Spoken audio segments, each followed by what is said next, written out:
Hello, everyone. My name is JD Calderon, and this is Indy Comics Explained. And yet again, I brought on another fantastic group of guests for your enjoyment. So, without further ado, I don't have really anything to announce. Normally, I say something about some project that's coming up. I got a campaign coming up in 3 weeks. That's then. This is now. Let's bring on our co-host, Mr. JD Rosario. Welcome to Vantasigayalon. No? There you go. No, wrong show.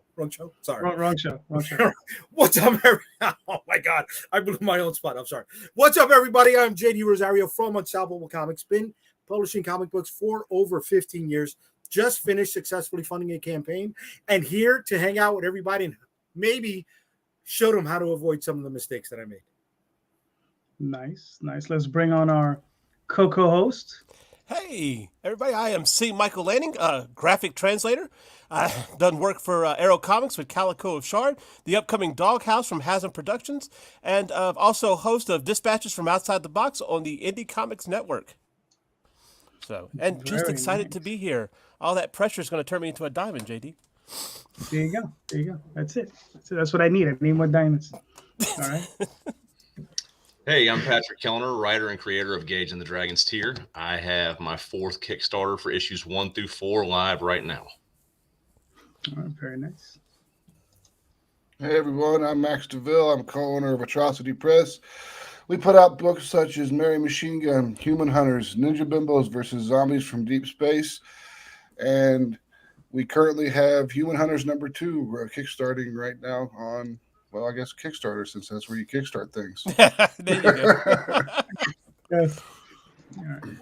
Oh, hello. I'm Indy, and I have a Kickstarter live right now for Airhead number 1 and 2, a sci-fi comedy about a teen surfer and lifeguard named Air who sees the future in his dreams. And he has to save the Earth from a giant solar flare. And reprinting issue 1 and then funding issue number 2. Yeah. All right. Cool. Hey everyone, I'm LK Ingino of Headless Gnomes, and I have the 2nd issue of my comic Fangs and Foul Play on Kickstarter right now, and that is coming along nicely. Cool.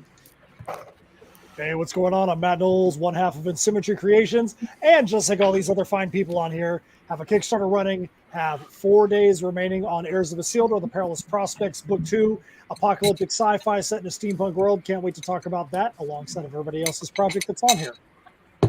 Nice. Yeah, I'm not used to seeing you not in your steampunk gear. I'm telling you, I was thinking the same thing. I'm like, Matt, you're missing something. Hey, I had a crazy football game today.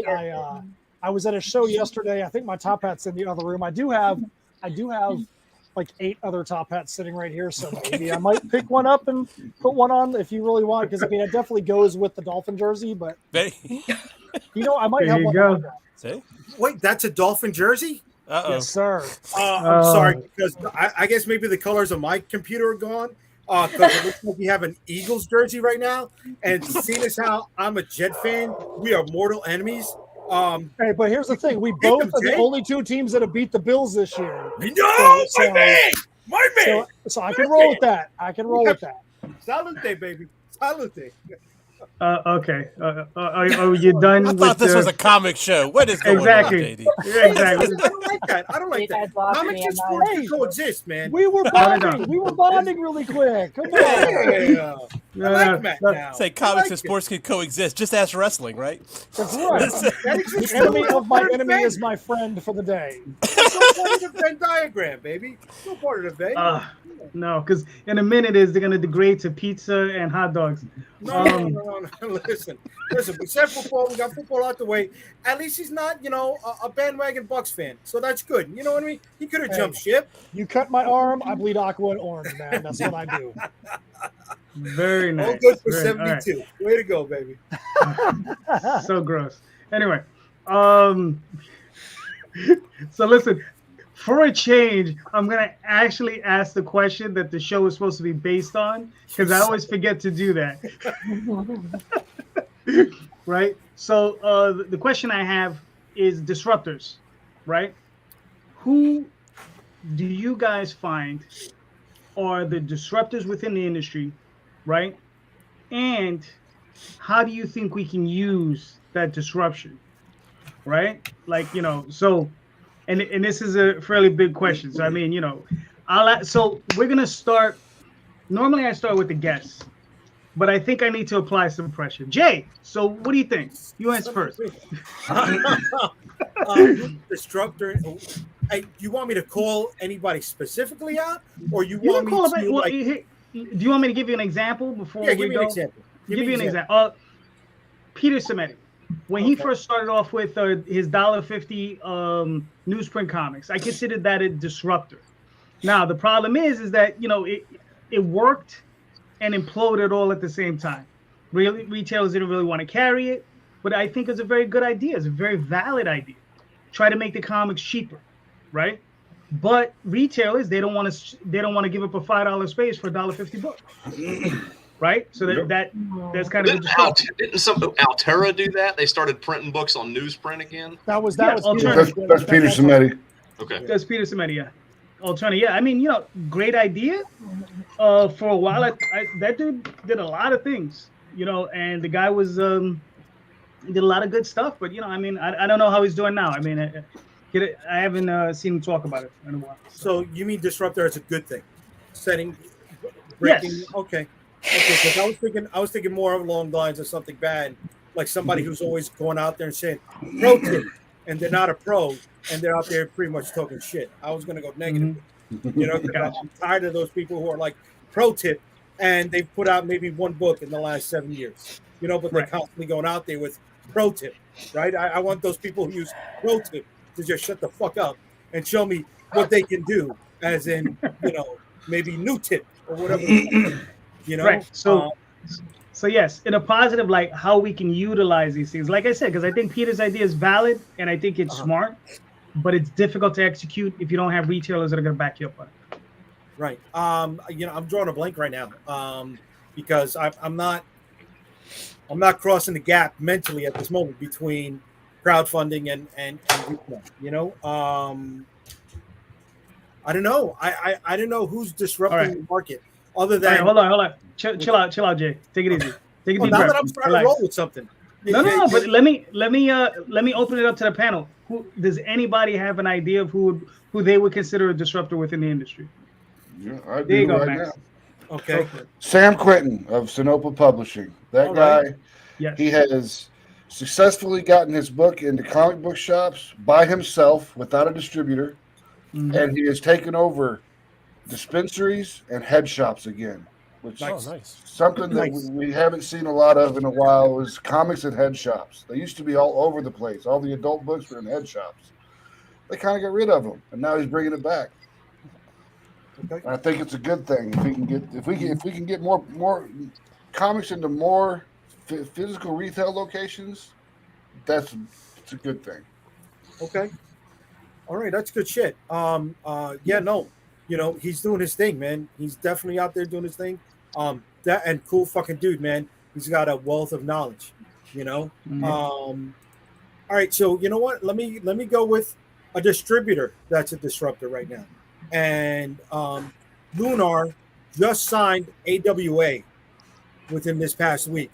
You know, they're out there, they're making waves, they're showing different ways to do business than what was the old standard of getting in, you know, getting stores to buy their books.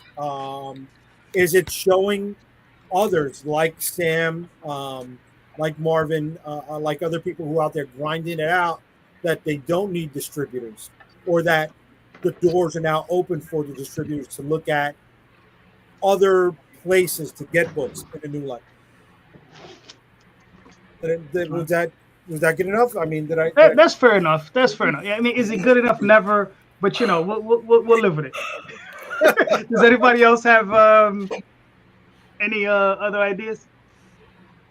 Wouldn't somebody like Keanu Reeves be a disruptor, anyone like a huge name from outside of the comic space coming in and making them, you know, kind of a giant splash and bringing tons of people to the platform?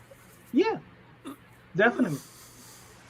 I think Behemoth Comics, by merging with Sumerian Records or having Sumerian Records merge with them, I'm completely built on metal music and comics merging, and Sumerian Records is a huge label in the metal underground. Oh yeah. And for them to be buying Behemoth That was a massive deal. So I mean, you want to talk about the merger of metal music and comics? That's going to be enormous to see where Sumerian goes with that. Nice. Metal When and did that comics happen? has been. Go ahead. Oh, I'm sorry. I just want to know how far back did that happen? When was that purchased?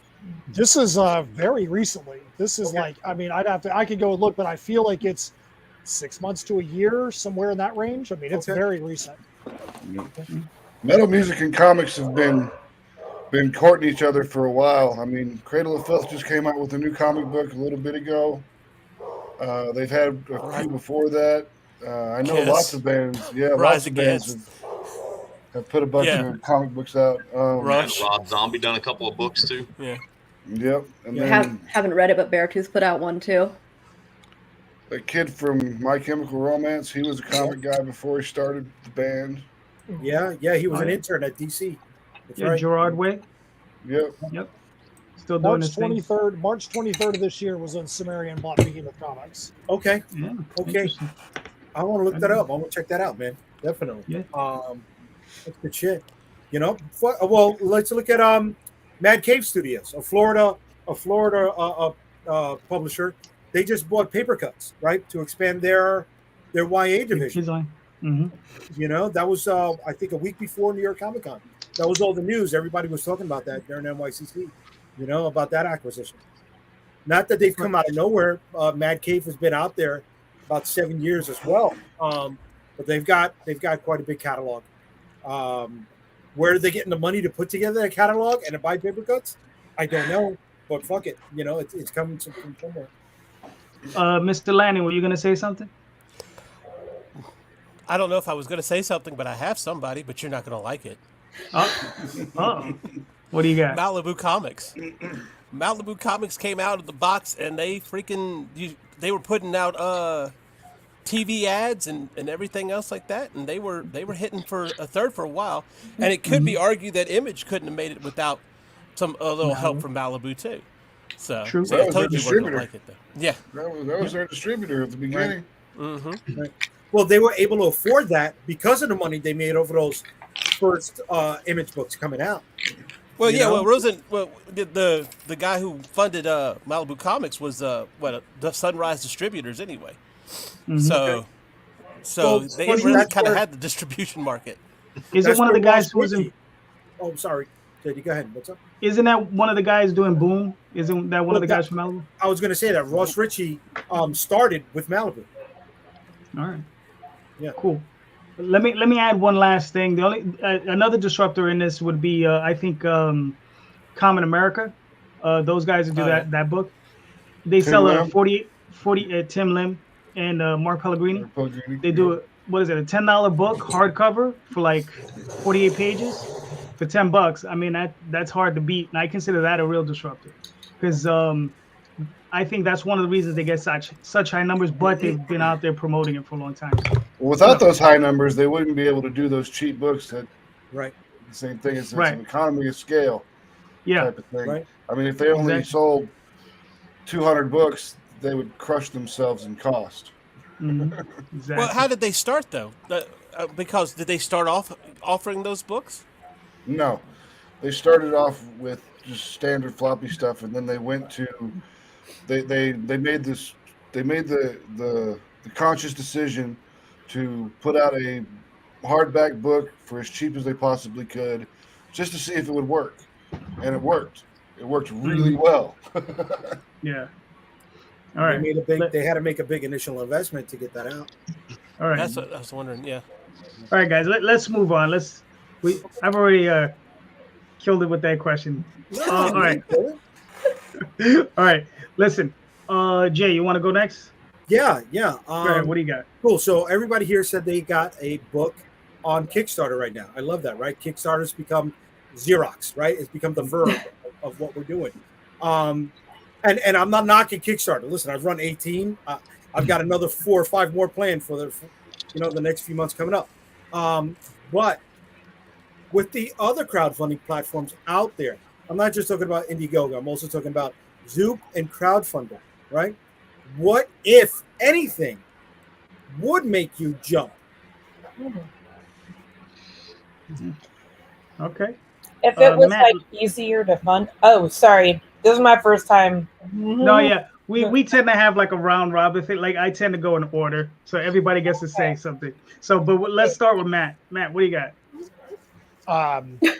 What would make me jump? I mean, I would say this. I wouldn't really want to jump. I would like to be able to feel like I could be on Kickstarter and then be on another platform at the same time, because I feel like those other platforms are just like saying, hey, I want to go to Walmart, then I want to go to Target, or I want to go to Publix. You might get different items in there. There might be a different fan base there, because we all know there are certain people that are only going to go and buy from Kickstarter. There's certain people that are only going to go buy from Indiegogo. There's probably certain people that only want to go to Crowdfunder. I would like it to be where the companies worked together and made it where it didn't feel like you were cheating on your crowdfunding platform to go and use the second one. If you felt like you could do one here and one there, I think it'd be much more likely for us to be able to be on Kickstarter and one of the other ones at the same time.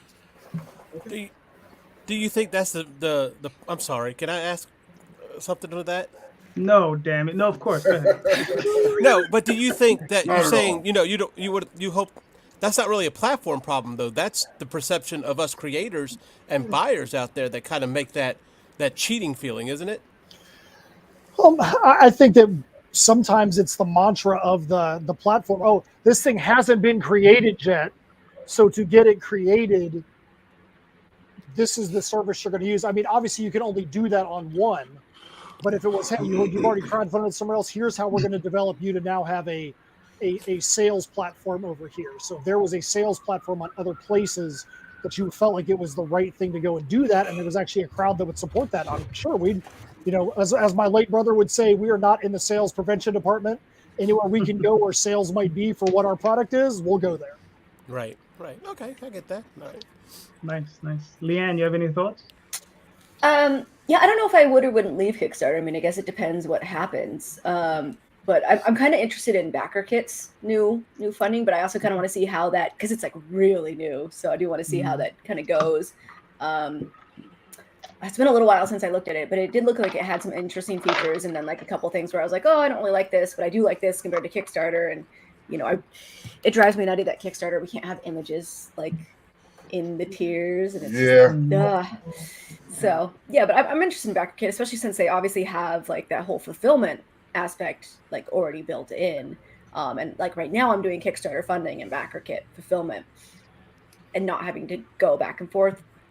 It could be a draw. Okay. Mindy, I'm sorry. So I cut you off earlier. What were you thinking? Yeah, no worries. I like Kickstarter so far. This is my second Kickstarter, but I do think that if Kickstarter or one of these other platforms like helped to boost indie creators, or like, I think that would be better. Like if, for example, and I know that crowdfunder is still very new, but if they were like, hey, like we are going to help get people to back your crowdfunder or whatever it is, like, because with Kickstarter it feels like you're largely on your own. I mean, especially this time around. Like the first time around I got the Project We Love, not this time around. The first time around I got, it's like I was on one of the front pages like one day. I mean, that hasn't happened yet. It could still happen. I still have like another week to go, 9 more days, but I mean, I just feel like this time, I don't know if I don't. I mean, like, it's too early to say that, but I'm a little bit nervous because I'm over halfway done with my campaign, but I'm not even halfway funded yet. So I'm very close. I only have like 200 more to go, but it's like getting a little nervous. But if I don't fund, then I would definitely look at those other things like crowdfunder more closely. Okay. Max, what are you thinking? Full on, I need user base. That's what I'm looking for. I'm looking for the user base. Kickstarter is the Walmart of crowdfunding. It is where everyone goes to do everything right now currently. Indiegogo is second. I would say that's the target of crowdfunding, but things like Zoop, last I checked, they had to invite you into the thing. I mean, I'm pretty sure you can do it your own. You can create your own things now, but I haven't looked into crowdfunder at all, to be honest with you. So, I don't know. I would need to have a solid user base that people actually back books on, and it shows a track record of successful fundings before I would even consider moving. Gotcha. Patrick, what are you thinking? I mean, I'm kind of in that same boat. It's all about audience size. You think about how hard it is to get new people to come into a platform where you already are, and then turning around and going like, okay, now I'm not over there. I need you to come over here and make an account again. Couldn't barely get them to do it the first time. So man, it would really take like, hey, we've got an audience base twice as big as Kickstarter now, so this is the place to be. I think that's what it would take for me to want to move, learn a new system, try to get more audience over there. I mean, I think that's what it would take. All right, cool. Mr. Lanning, what are you thinking? As I have not run a Kickstarter yet. No, my wife has, so I've seen the behind the scenes. But the thing about Kickstarter, what I can understand, like say Zoop, like leaving to go to Zoop doesn't make sense to me on the grounds that Zoop is just strictly comics. And you go, oh yeah, okay, well we're all comics. That's where people are going to go to buy comics. But Kickstarter has several other things that could draw people to that platform. You see what I'm saying? Mm-hmm. So they might be there for a microwave, but hey, look at this comic, and they'll pick that up. You know, that kind of thing. And the same thing for Indiegogo. Yeah, microwave comic. I mean, really, you know. But like Meredith Lockwood used to say all the time, why leave money on the table? So why just stop at Kickstarter? Run your Kickstarter, revamp your campaign, and then try Indiegogo later on, maybe a couple months later, and see. Now, a lot of people don't like that because they feel like Matt said, like the cheating thing. But that's yeah. So of course, my wife said that's their problem. But that's the thing. But why leave money off the table? Why stick to just one platform when you could try to go and make an audience in another platform as well? It might not be a bigger audience, but that's the thing. But as far as Zoop is, and I like Zoop. Don't get me wrong. I like the platform. I like the way that it's set up. But what bothers me about that and these other ones that they go and they make their own funding website is what's bringing people outside of your circle into that. What's bringing people outside of comics to say, hey, yeah. So I thought I was on the show. I don't know why she's in here. But she's gonna yoke you out behind that curtain. It's like you had your turn last week. Should I send her a link? Damn. Pay no attention to the girl behind the curtain. And now she wants to be quiet. Anyway. But yeah, no, that's how I feel about it. I don't think you have to necessarily stick with Kickstarter, but if you're going to do Indiegogo, you need to bring something else too. So, and that's how I feel about it. The difference between Indiegogo and Kickstarter, and I mean, I'm going to go against what Mindy said, is that Kickstarter actually does do a pretty good job at promoting your stuff. They've got their little 3 at the bottom of the things that say, hey, these are similar to what you're looking at. Those are usually pretty relevant to what you were looking at, and they do hit people with email blasts with your stuff on it all the time. At least they do with mine. I've never been a project we love, and I don't think we ever will be, especially with the content that we put out. But Kickstarter does, they do a pretty good job of trying to do it, because the more money you make, the more money they make. Mm-hmm. Yep. Mm-hmm. One thing I will say about Kickstarter, one of the things that was neat, so Oriana Leckert is the head of comics at Kickstarter. Awesome person. Yeah, completely awesome person. There's there's a saying in business that you don't work for a company, you work for your boss. And those that have been around Kickstarter for a while know there were quite a few people that were in the spot that Oriana is in right now prior to her. That doesn't mean that that there weren't some really good ones there. There were some that were that were a little rough around the edges. But Oriana really does work hard for the Kickstarter creators that are out there. And at New York Comic Con, we actually ended up having a completely impromptu one-on-one meeting in the hallway. And we talked for quite a while, but one of the things that she said is she goes and fights for the comic creators like every day. But even though it's a large percentage of the projects that get funded, Kickstarter, I mean, the comics may only be like 5% of the revenue for Kickstarter.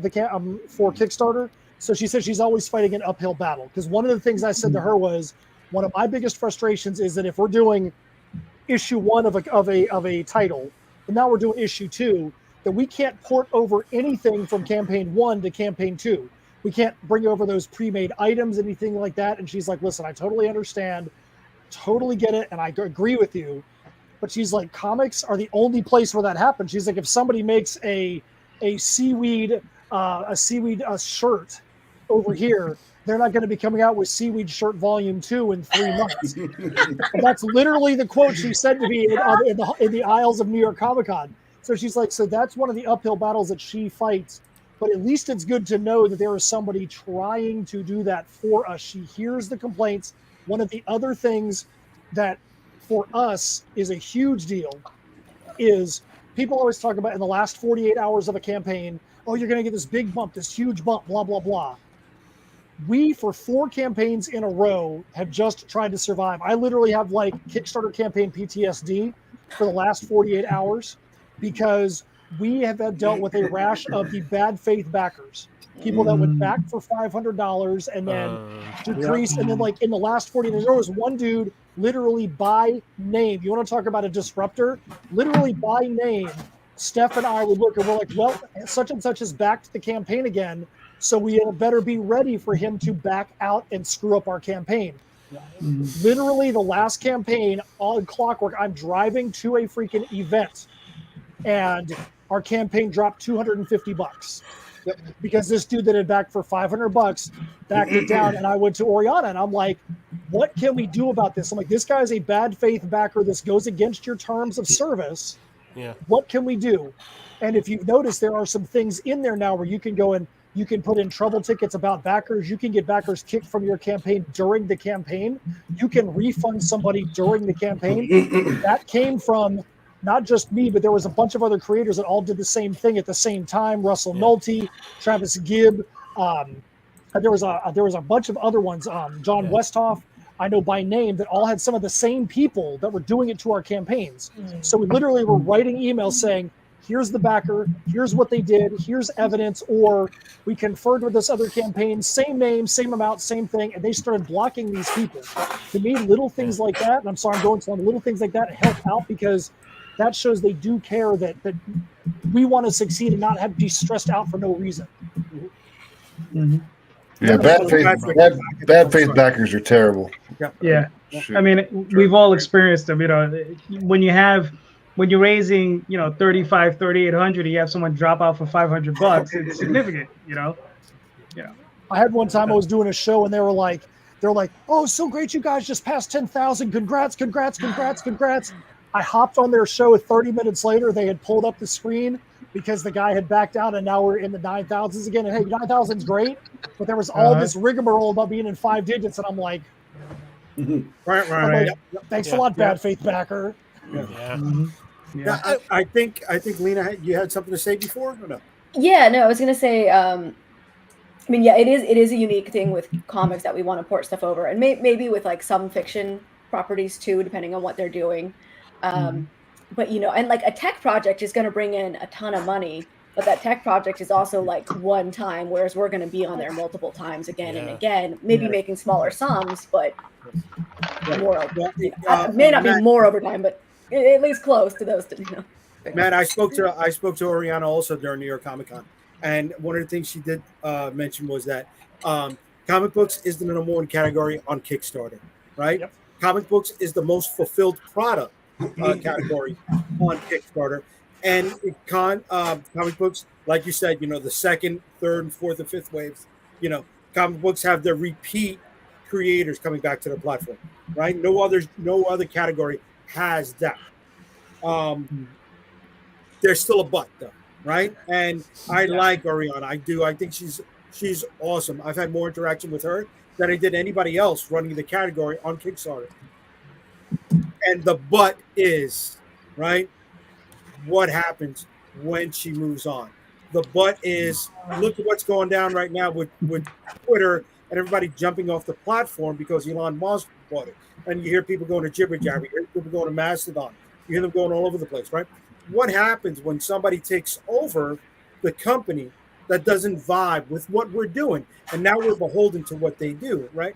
My thing is, I don't want to get stuck. Okay, I don't want to lose all that good faith with the people that have supported me all these years. And one of the things I've been thinking of for months now is Spike Trotman with Iron Circus, right? Her whole website is based on WordPress, and she has one of those widgets that is a crowdfunding widget, and she applied that to her website, right? Eventually, is it because I'm the bureaucrat with the chip on my shoulder that I want to have everything in house? And yeah, I want to be able to manage that and not be beholden to some other platform when I don't want to use the term shit the bed, but have a new regime coming in running the place. Yeah. I don't know if I'm gonna jump in real quick, Jay. And she recently moved over. She's moving over her funding to BackerKit. Who? Charlotte Trotman. Spike. Oh, really? Oh, look at that. Yeah. Okay. She's moved her company Iron Circus. They're gonna move over their campaigning over to look at that. BackerKit. Okay. All right, so yeah. I guess the WordPress thing didn't work out for her. All right, fuck but it. I think what it is that maybe her doing it on her own, she did well initially, and obviously it's on a case-by-case basis, but I think she got better results being on Kickstarter, right? It might be just a thing of saving face. Like there was so much hoopla about getting off of Kickstarter that she's going to go to BackerKit rather than go to Kickstarter. But I think she maybe have better results on Kickstarter. Well, there's also one more thing I want to add to this, right? Mm-hmm. And it's the complication that I think, Patrick, you were the one that mentioned it before, of getting people to also sign up for Kickstarter, right? That first time, they're like, what the hell is this? I don't know about you all, but when I talk about it, I'm like, for people who are not within our community, I tell them, pre-ordering my book. Right. And JD, I don't know if you want to put up the screen for a second, but I was putting about $100 a week on my campaign. I was getting clicks onto the campaign. Of those clicks, because I was putting the individual links, the personalized links on Kickstarter. Again, and I'm not knocking Kickstarter, right? I was not getting backers from those clicks. And we're talking about 350 people clicking onto it, right, on average, from an ad, right? Look at that. You're talking about this? Yeah, look at that. 356 people on the last ad campaign that I ran, right? And then I don't know if I could put this part that shows. No. Audience details. Is it placements? Okay, see, it was mostly people on the marketplace mobile, right? And one of the things is, they're walking around, they're finding it on their phone, and the immediacy of clicking and backing is just not there with Kickstarter, right? And there's a complicated process of registering, whereas something like, Eric July with the Rippaverse, right? The guy ran the thing off of PayPal, and it was just click and buy, right? I don't know where it is, but I remember hearing something about the more someone has to click before they complete a purchase, the less inclined they are to make the purchase, right? And those levels, I felt, was a hindrance because I'm putting the money into it to promote it. People are checking it out, but they aren't converting, Why not? Is it because the amount of clicks they have to go to complete it is in the way? It seems like any amount of hurdles will do that. People will complain even about scrolling through too many pledge tiers. Like, I just got tired of looking, so I wasn't doing it. It's like it's got to be dummy proof, and they have to be able to do it like you're saying, like 2 buttons and it's a done transaction. Mm-hmm. The more they think about it, the more likely they are just to close the tab. Right. This is Right. true. I mean, but there are at the pledge tiers. Sometimes people have like 20 or 30 pledge tiers, and it's like I get overwhelmed. But then it's hard because it's like, especially with the second issue, I discovered like in my first issue, I could have like only 5 tiers, and that was fine. But for now, I have to have like double. Like, okay, so like have just issue 2 for the people that already have issue 1. But then for the new people, I have issue 1 and 2, and then like it just multiplies. Yeah, that's where the add-on system really comes in handy, because you can just put book 1 as an add-on, and then But then people don't understand yeah, that. they don't. Yeah, unless you spell it out in the story. Right. Yeah, I mean, you Because have it's to just add on text. images, and Yeah. then they got to read them when they get there. So, I mean, people that I feel like Kickstarter could up their game a little bit there. Like a lot of people said, it would be great to have add-on images, so that when they got to that, it was like a visual guide of like, here's what you're gonna get. Yeah. I mean, when you guys spoke to who was the lady that runs Kickstarter at the moment? Oriana. Oriana. Okay, so I mean, did you guys mention did she ever address? Was that ever addressed? I didn't bring it up. Okay. The one thing I did bring up was trying to get that blue check, right, to show people that we have successfully fulfilled multiple campaigns, so that way backers are more comfortable with backing someone for the first time. Yeah. Well, it should either be a blue check. I think it should be something like a badge, like like something like a little, project we love. They sort of have that, but you have to go to people's profile to see it. Really? Front and center, they're not going to look for it. Well, you get treated like eBay, right? I mean, you go and look at when you're buying something from eBay, you go and check out their seller thing. That actually becomes responsibility of the buyer. That's the problem. Right. So really, if somebody goes to Kickstarter, they need to treat it just the same way as you would treat buying something off eBay. How often are they fulfilling, and what score are they being given? So and there's one thing that the very last thing that you have to do before you back something. I've had a lot of people say that they've had problems with. I mean, I haven't had a problem with it, but I've had a lot of my friends that have had problems with. Someone says at the very end of that Kickstarter thing, you got to check that box that says I understand that I might not get my shit. and that's just like the very final nail in the coffin for a lot of people to just back out and be like, I'm not going to back this. Yeah, this is very true. I know for myself, going back to the initial question, I've used both Indiegogo and Kickstarter. Kickstarter is my main home. Indiegogo, if you don't bring your own crowd, you're not going to make any money. And that's one of those things where it's just you got to go in there, you got to hammer it and hammer it and hammer it, and it is tough.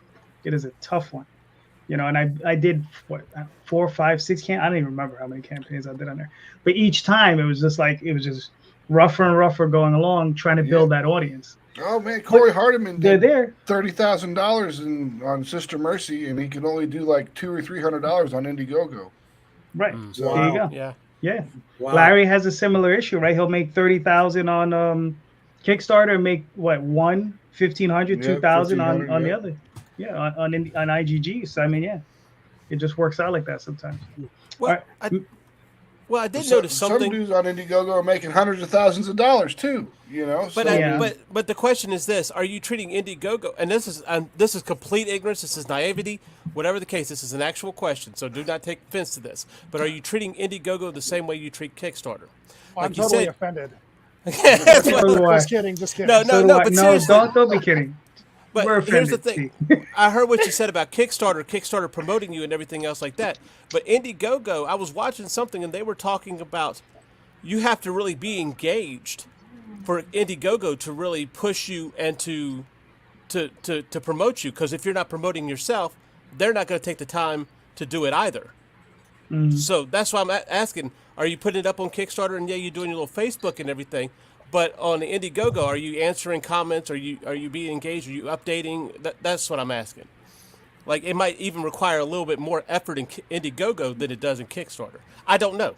That's just Yeah, I mean, I can speak for myself. Yes, I do all of those things, and I mean, and I think everybody here is a responsible campaigner, and I think everybody here would answer any question. I bend over backwards when they ask me questions. I'll write a whole screed to people. It's just like, yes, go buy the damn book. Oh, $10, great. Right?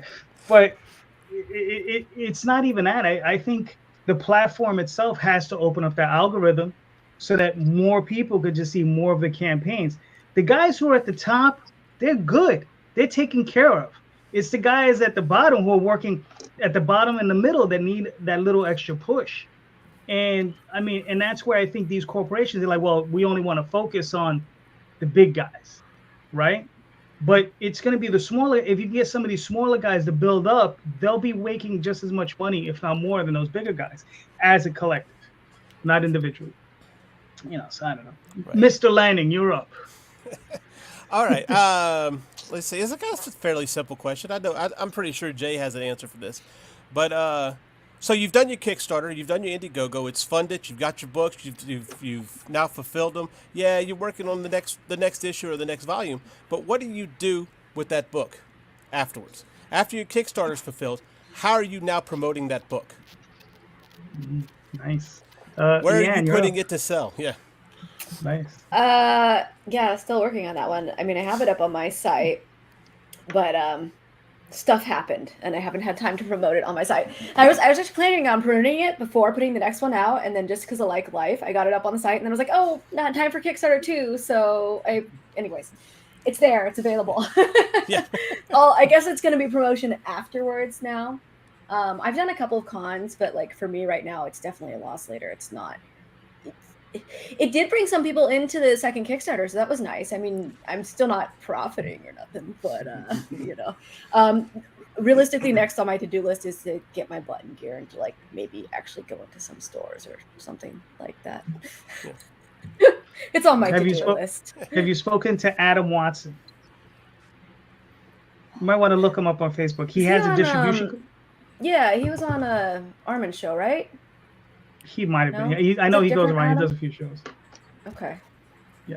I think if he was, I think we were chatting, and I needed to.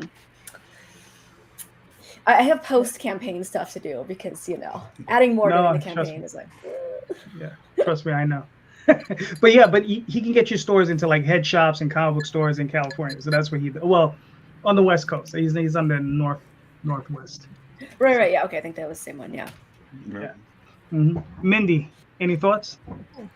Well, yeah. So now that I have Airhead #1 out, which it's crazy because for a while it was just like in my head, but now it's like I can have it, like it's a thing in the world. So it's been out since February, like this past February, and what I've done is I've exhibited in some Comic Cons, large and small, and in between, and some other art shows, and I do have it on my website.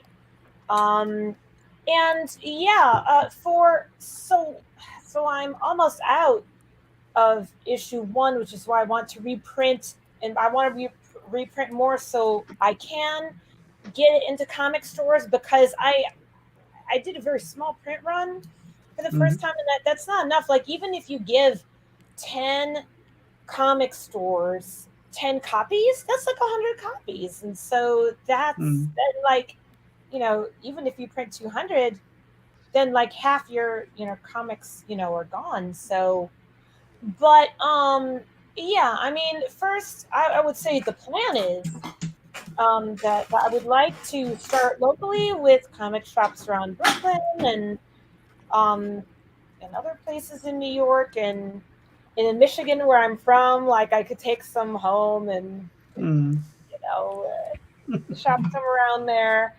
So we'll see. I mean, other than that, I mean, obviously it goes to the people that back to the Kickstarter.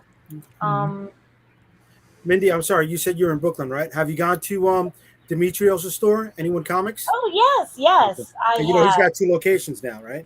Yeah, that's right. Yeah, so anyone, and then everyone. Yes. I believe? Yes. Yeah, that's right. Anyone yeah. and everyone, nice. But yeah, like I wish I was closer by there. I used to go there more. It's hard because it takes like 3 trains, which is weird. I have to go in this like weird zigzag. Love to ride that rail.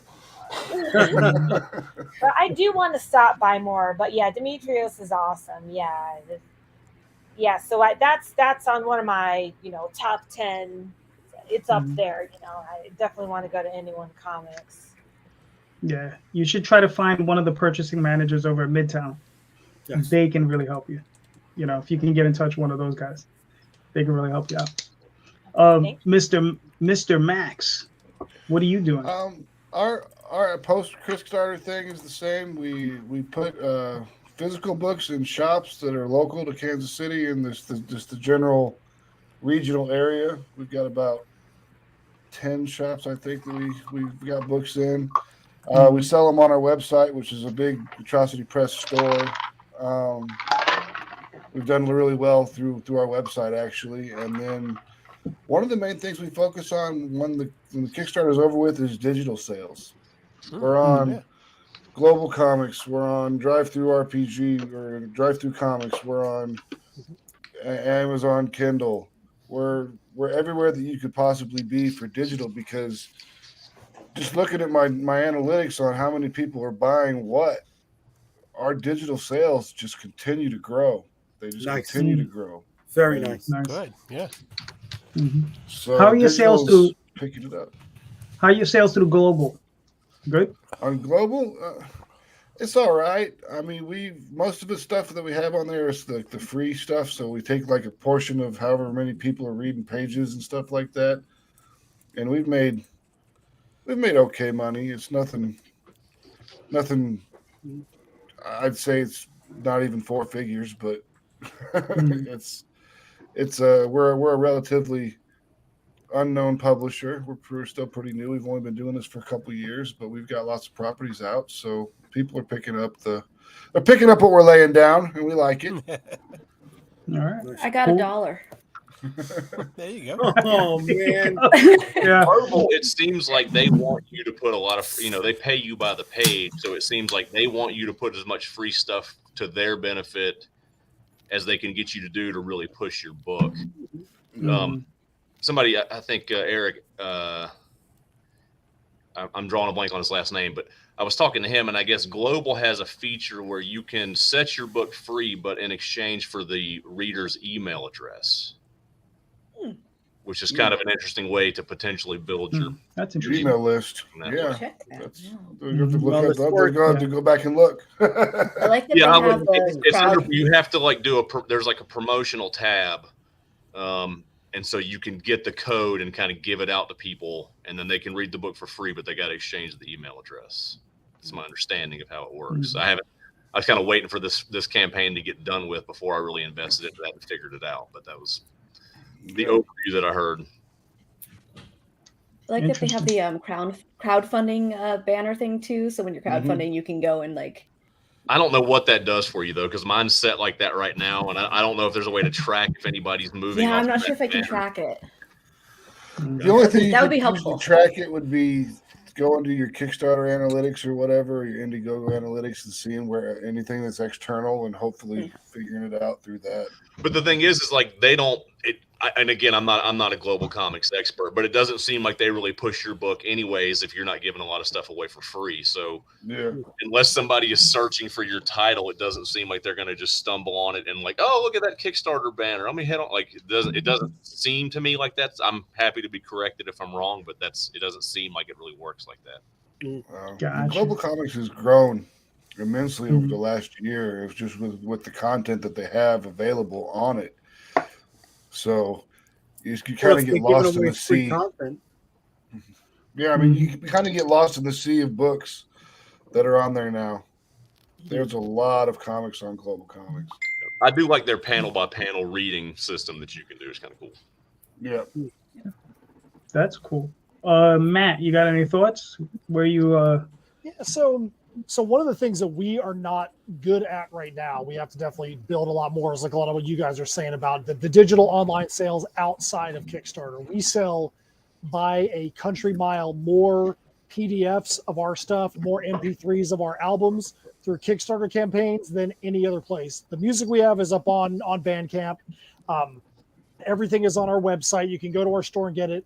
But we try to make sure that we're always doing as much circular marketing as we can. And what I mean by that is when we're on Kickstarter, we're asking people if they want to be added to our email list. We even just yesterday, I was at a live show, and we consider there's like 3 different kinds of live shows you want to make sure you find yourself at. And that is local comic book store signings, because those things normally are going to be, if you have the right store, going to be some of the most profitable things you can do, because you're not talking about driving out of town, getting a hotel room, paying a table fee, any of that kind of stuff.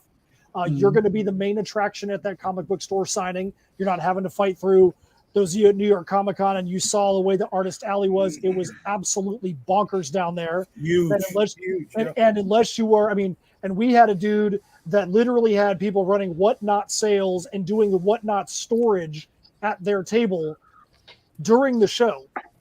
So like, you want to talk about all this nonsense about making sure that it's only you and only your stuff happening there. They were literally using that booth as the whatnot storage site for whatever their enterprise was. But wow. I digress there. So comic book store signings, and then making sure that you do local smaller shows, and then making sure, like Leanne was saying, you do want to have some loss leader big shows. Unless you're from New York, and even if you're from New York, I find it very difficult to believe that a lot of the creators that traveled in to New York Comic Con made a whole lot of money when you take everything into account, when you're talking about hotel rooms and table fees and food costs and all that. But that's like $5,000 for the weekend. Yeah, but I don't meet Mindy Indy if I'm not at New York Comic Con. We would not know each other in any way if we didn't meet at a New York Comic Con panel. There's you've got to put yourself out there. We try to make sure that we're at least at an Emerald City or LA Comic Con or San Diego Awesome Con, something like that, at least once a year, even though we know it's going to cost a lot of money. And we try to make sure we're always circularly marketing. If we're at New York, hey, we have a Kickstarter coming up. Do you want to sign up for our email list? Making sure that they're there, because you never know when somebody's going to back you on a Kickstarter. They might only back you because they met you at a big show. They might, you might put up an item that's only available on your online store, and they might come and get you there. So that's the thing we try to do, is we always, and I believe in I call it the WWE method. If anybody's a fan of wrestling, and you go back to like the mid 90s, early 2000s, every Monday Night Raw was, oh my goodness, what's going to happen when we get to the pay-per-view? Everything is going to build to the biggest pay-per-view ever. Then you get to the pay-per-view and they're like, what's the fallout going to be from this pay-per-view on Raw? This is going to be the biggest Raw ever. Bro, it's great. It's great. It's great. It's a great cycle of fun. Fuck yeah. And you were hooked. And you were fucking hooked. And I believe in that style of marketing. You've got to always be about the thing you're doing, but then marketing the next thing to try and get people excited about that thing too. So that's what we try and do. We need to do a lot better than we do at it, especially with me being in Florida, Steph being in California, but we do the best that we can. Nice. Nice. Shit. Very nice. Hey, yeah, and I see you guys all the time on different cons, not just Comic Cons either. So, oh yeah, steampunk shows, metal shows, whatever we can do. Nice. Mm-hmm. Before we next to the movie, Leanna, you have an admirer. Thank you. I don't know why she didn't just shout it from the other room, but okay. This is true. Mr. J, what are your thoughts on Mr. C's question? You sure you got to everybody? You sure you got to everybody? Everybody's covered. Yeah, you got 2 minutes. You got 2 minutes. Just two. Two. Now it's 1.3. Go ahead. What am I gonna do with the shut up? What am I gonna do with the books after I'm done fulfilling the rewards? Right. One of the big things is I'm always doing offset printing. Right. I love offset printing. You're buying in bulk, and Mindy, I'm sorry. I understand the difficulty of giving books copies, and by the time you're ordering your fourth set of 100 books, right, you could have done 2,000 offset books, you know what I mean? And with those offset books, right, yes, when I go to shows, I use offset printed books to sign people up for the newsletter. Here you go. Here's a free copy. I'm signing you up for a newsletter, right? You sign up for the newsletter, you get a free book. So I'm not going through a platform, Patrick, like global, right? We're getting that firsthand experience, that first-hand interaction with people. We're looking them in the eye, and that's huge, huge. That newsletter is going to carry you on and on and on. Yes, digital. I love doing drive-through, right? Drive-through is where I do digital, but I'm also using WooCommerce, the WooCommerce platform through WordPress, right? Not Shopify, because I can put digital books up also through WooCommerce with a paywall, right? So people want to order digital books, no problem. They can get that directly off of my website, right? Same here. And Same here. yeah, man. Listen, and WooCommerce is a free fucking platform on WordPress. Are there certain things that are available behind the paywall? Yes. Is it expensive? Hell to the fuck no. I mean, really, really, really useful. And because it's WordPress, it's easily integrated with everything else and all the widgets, stuff like that. But offset printed is the way to go, you know. And what am I doing right now? Well, I put up the last book that I just did, Vicky Sticks, right? And I'm doing a pre-order with other number ones right off the website. And in the few days that I've finished the campaign and the pre-order's been up and the ads are going into it, I've already made about $250. Okay, cool, man. And it's all pre-order stuff, so people know it's not going to ship until December 1st when all the other books come in from the printer, right? 2,000 units. I'm going to be paying $2,100 for a 24-page full-color book, and that's coming with shipping. What's up? Who's your printer? Right now, dude, go to Comic Impressions right now, right? The calculator's right there, right? But not just that. There's also Avenue 4. That was not the number I was getting from them. Really? For a 24-page full color book? Is that 24 including cover? That isn't. No, on top of cover, with 3 different covers. 4.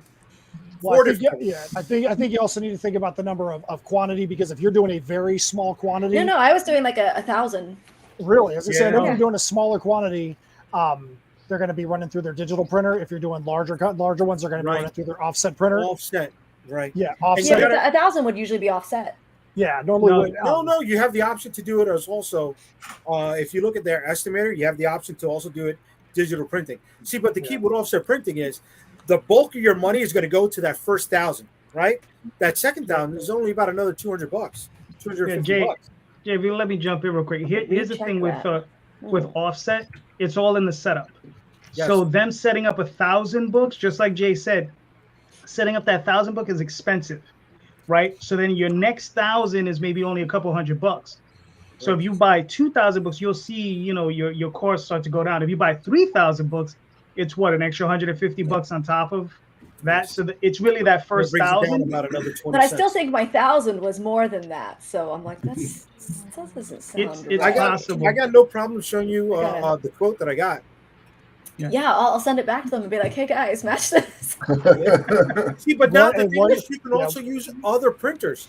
Listen, I was given this quote. What can we do? One real quick thing for you guys about Comic Impressions, just so you know, when Hurricane Ian came through, and it came through in the southwest corner of Florida, Comic Impressions took an absolute direct hit from that storm. Because when they said, "Oh, it's going to come in at X point," like they are in Cape Coral, where you can almost see the water from where they're at. I've actually been down to their facility. They are just getting their offset printer back up and going right now. So if you have delays in communication, if you have delays in your print jobs right now, they are literally recovering still from this absolute direct hit from the eye of that storm. So if you're getting weird numbers right now, or you're getting delays in communication, I mean, I'm not shilling for them. I just know from my own experience, this is why, because they just got obliterated. Three of their 4 buildings were damaged. Yes. Wow. Yeah.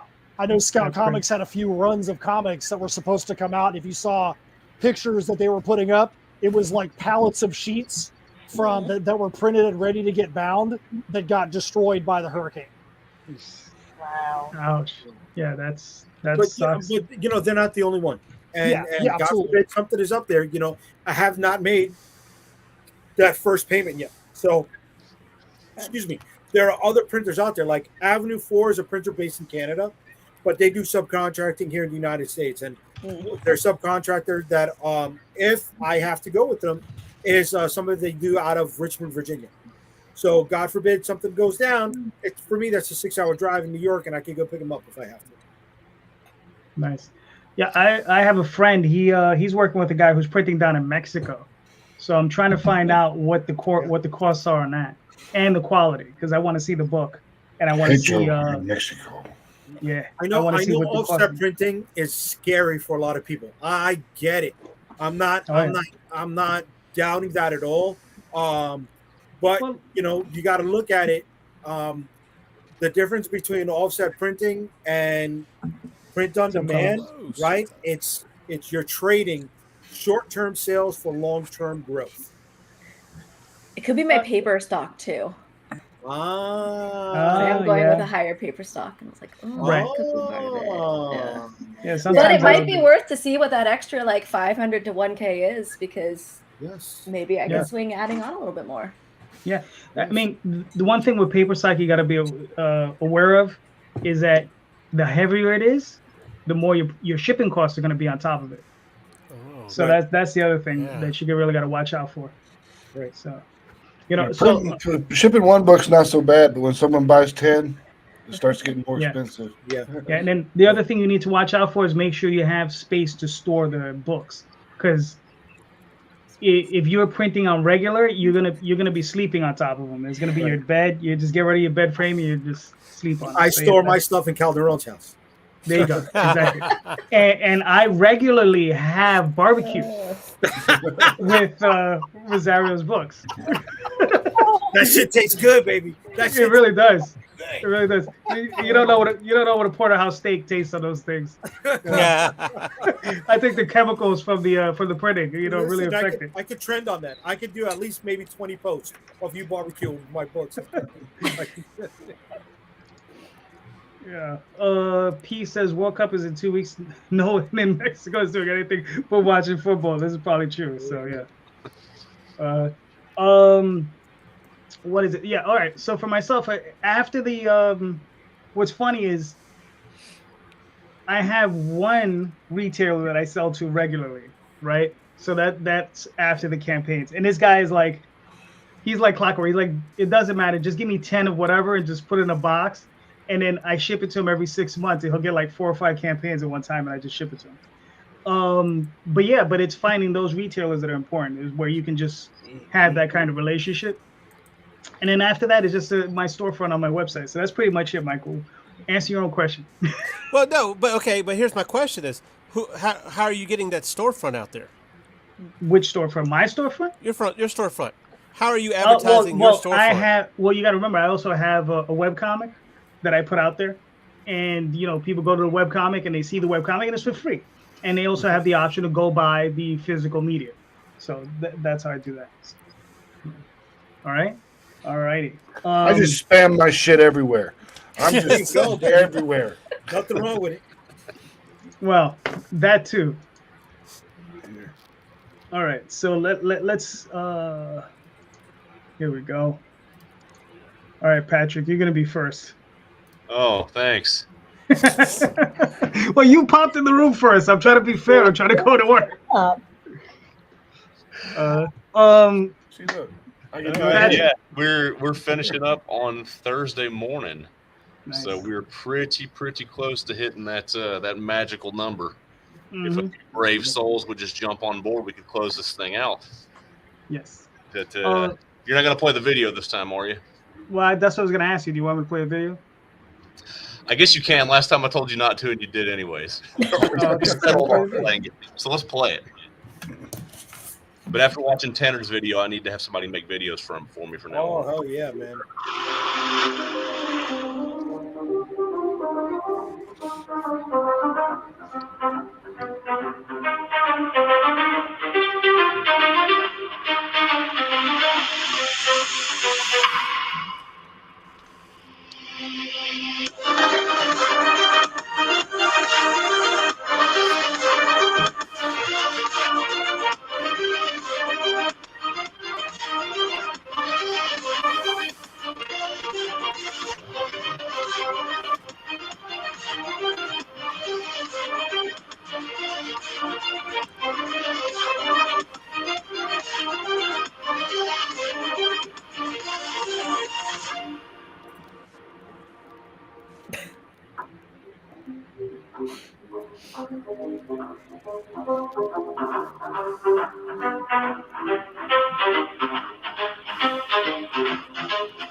An indie book not lettered by SK. That's amazing. I mean, he does our lettering. Yeah, so that's the video. Like I said, I'm after seeing Tanner's, I need to have whoever made his make my videos from now on. Yeah, I don't do videos because videos to me are, I'm not very good at really putting them together when it comes to like my comic books, and I always feel that a bad video could hurt me more than it could help me. So I always just. It seems like most people only watch about the first 30 seconds of it, anyways. It's kind of what it feels like, but you should always try to keep them down to 60 seconds or less. Yep. 45 to 60 seconds. Well, like I said last time, I was listening to that podcast, and there was a marketing company on. And they were saying like the product has to be there in the first 6 seconds, which is something I had never heard before. Yeah, because that's how fast people get cut off. But you do have an incredible artist. You do, yeah. By the name of Donnie Hadijawa. I'm going to take your word on that pronouncing. I've been working with him. I've worked with him on every one of the books so far. I feel like I got a pretty good working relationship with him. He's easy to work with. He wants to do the work, which is, it's interesting. A lot of guys, like make it like, I'm busy, I don't want to do it. And it's like, oh, okay, cool. But his work's great, and he translates my scripts very well, and so I don't see any reason to go somewhere else. No, I mean Donnie's awesome. He's working on Vampirella. He has, I believe, done a Vampirella book. Yeah, and I think he's also doing something for another company. I don't remember. He did the Tap Dance Killer stuff. He did a book for Rob Zombie way back. Whatever happened to Baron von Schock. And he's working on something else right now, and I can't think of the name of it, which is okay. Yeah. We're here to promote my book, right? This is true. That cover art's gone. Both of those two pieces of art right there are already gone. Nice. Thankfully. And hopefully, backers we can trust from our earlier conversation. Yeah, Donnie and Dario are both doing backer board sketches, and some of those are starting to go. I felt like that was a pretty good value. I don't know what everybody else thinks, like $50 for an original piece of art from either of those guys. I think that's something, if you're a fan of one of them, that'd be something you'd be willing to grab. So, and just again, trying to find something else that people want. You're always thinking about pledge levels and what are people actually interested in getting. So, several of them have gone, which is good. That's awesome. I'm so glad that Kickstarter put in the add-on system instead of making you have to like do over pledging and figure it out. Oh yeah. So Patrick, how much you have? 3 more days? Yeah, it ends Thursday morning. Oh, cool. Like I said, I don't think you're gonna.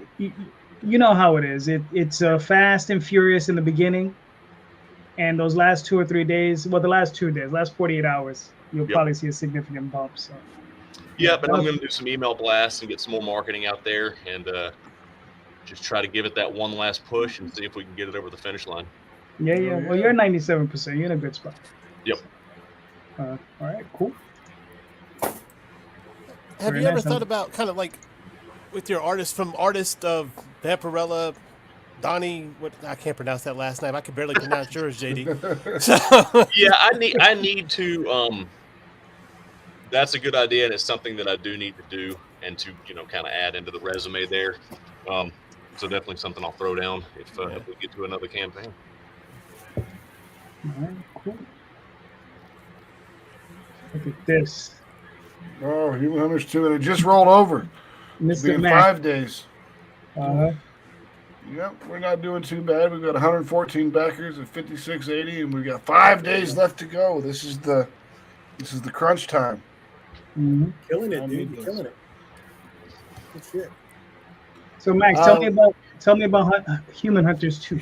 Human Hunters is the famous monsters of the past. You got the werewolf and the mummy, and Frankenstein's monster and Frankenstein's female monster, and we got witches, and they're all super sexy, of course, because it's comic book. right. And this picks up kind of where the last one left off a little bit. This one starts off a little bit earlier than the end of the first book, with alleged drug lord Lorenzo Larossi and his daughters, or his daughter and her friends are going out to the club, and he sends a security guard with her, and then they end up getting drugged and kidnapped and taken into a human trafficking ring inside of the club, and that's when the human hunters get the phone call because there's no ransom note or anything, so they have to fucking go track them down and save the girls and exact vengeance upon the people who have wronged their family. Nice. We've got covers by Mariah Benez. We've got LC Freitas. We got Christine. People like doing Christine a lot because of the wrappings. I see that. Yep. Alfred did Cleo, and we've got that one in the safe for work and a not safe for work version. We've got Fred Benez doing Freya as the White Queen. Fernando Cordiero, the Mary Machine Gun artist, with JC the Werewolf and Christine wearing their stuff in front of it. And then we've got Christine and Cleo here. This was a character study that Mateus was doing, but I liked it so much I was like, let's do it as a cover, man. Nice. So we finished it off as a cover. Here's the not safe for work stuff. And this one's the pow pow pow because it's full frontal. And then if you buy a not safe for work tier, you get all these not safe for work prints. Now, let me ask you a question. Now, how well are these doing for you? Do they do very well? Oh yes, they do very, very well. Okay. I mean, it's an idiot question, but I have to ask. Yeah, they do extremely well for us. People really like the not safe for work stuff, and that's who we, it's kind of like who we market towards is people who like bad girl comics and stuff that's a little bit more adult in nature. It's not pornography. There's no sex in any of our books, but there's a whole lot of nudity and a whole lot of violence. Gotcha. So it's basically like a 70s R movie. Pretty much. It's I always like to refer to it as it's an R-rated comic book. Gotcha. Nice. And we're almost to $6,000, so that'll unlock the fourth trading card, which we do a whole series. We have a whole series of trading cards that we've been doing for Atrocity Press. That one will be not that one, but the other one will be which one? That one right there, the one where it's just the reflective stuff. The White Queen. Yep. It'll be man, foiled. That car will be foiled because it just cries for foiling. Oh yeah, I can see that'd be cool. Yeah. Then we've got Alfred's bookmark and LC Freitas' sticker. and then if we get to $10,000, we get the poker chip. The comic book is finished. We always finish our comics at Atrocity Press before we put them on Kickstarter. Everything will be done. We kickstart our printing costs, and then hopefully make enough money back to make back the money that we put into making the book, so we can make another book.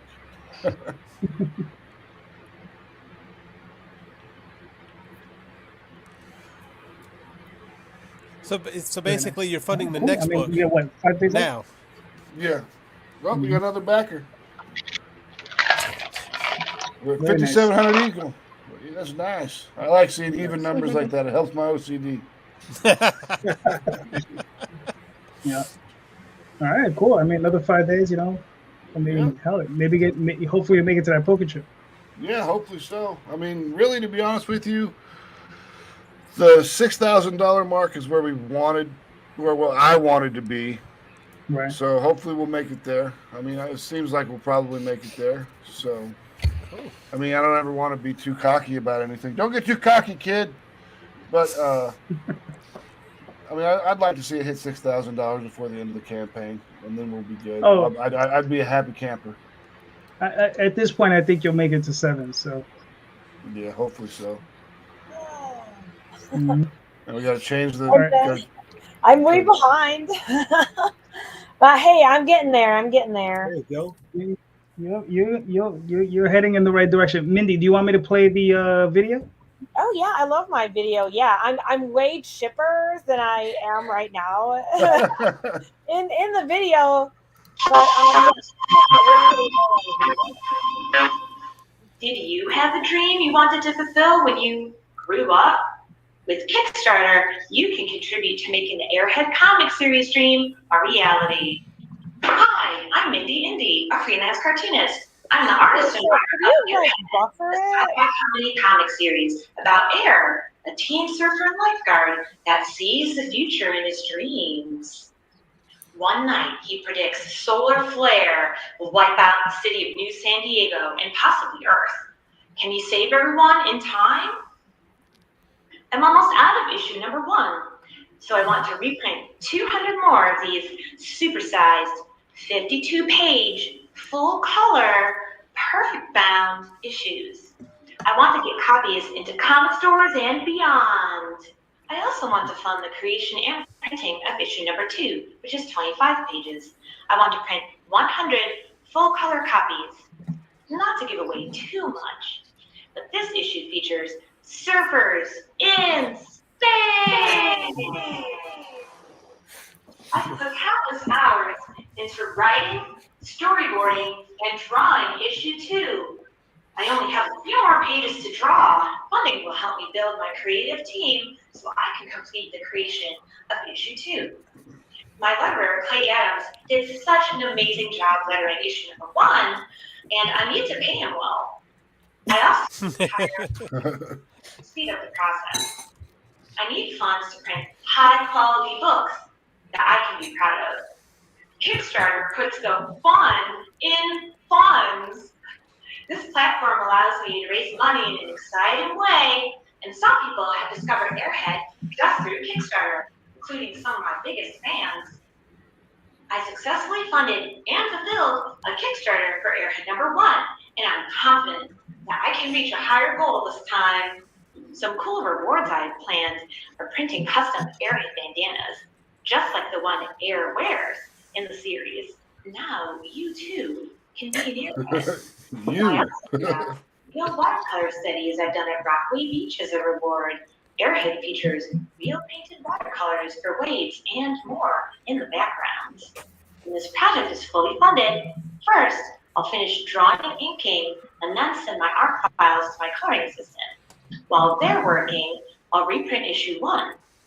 Once all the coloring for number 2 is complete, I'll send the files to my letterer, and then we'll print books for number 2 in the spring of 2023.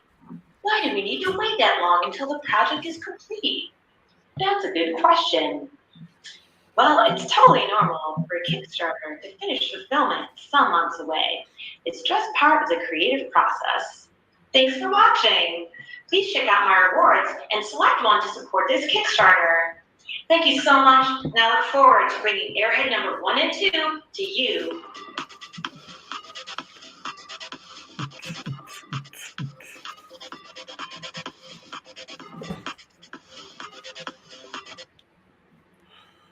I need a Mindy Indy like web series because Yeah. I don't care. I could watch that video for like another 10 minutes. That is just so freaking fun. I freaking love that video. I mean, I know it's long for Kickstarter, but that video is fun. I like it. And I like that you used aimed ahead. I listen to that dude's mixes all the time. You scared me when you jumped. On my knees were just like, oh, I can't do that anymore. Very nice. So Mindy, walk us through this. What do we have here? Okay, so I updated this graphic. Once we reach 2,500, then each physical backer will get an Airhead sticker. Nice. So we are very close. Yeah, I mean, I'm sure that will, we'll get there. But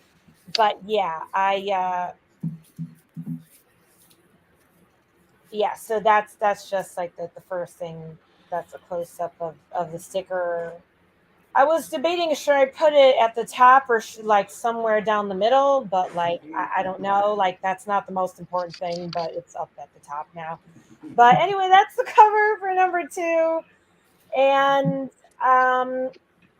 also reprinting issue 1. It's Airhead, Aereo Zephyr. That's the guy in the bandana. And then these are all the other characters. There's a lot of characters. It's a sci-fi comedy. And yeah, so they are, some of them are surfing.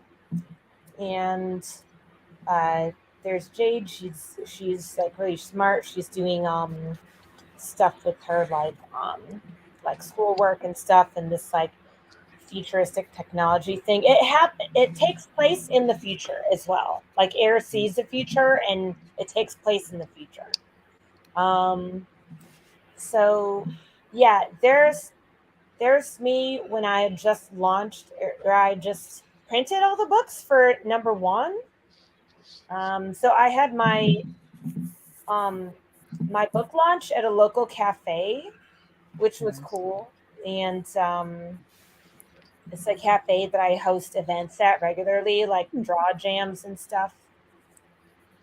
Cool. And then, yeah, there's my letterer, Clay Adams. And I did a little montage here of people reading the book. And yeah, people of all ages like it. I originally made it for like a teen audience, but like 7-year-old girls like it, 40-plus-year-old men like it. It's quite the range. And so yeah, there's a little preview. Issue 1. This is like one of Air's dreams, and it starts out as like a normal dream, and then it turns into like the solar flare dream. And yeah, it's pretty trippy. And so yeah, he is a lifeguard, and so he's like, oh my gosh, I can't save all these people, and but then he's like, oh, it's a dream. But then he's like, no, it doesn't feel right, something must be wrong. And then he goes and like warns people. And then this preview is of issue 2, and these are just the pencils for that, and it's still hand drawn. And so I do have physical pages as a reward, like the original art. And so this picks up after a major cliffhanger of issue 1. And so how long have you been working on the project? I mean, a really long time.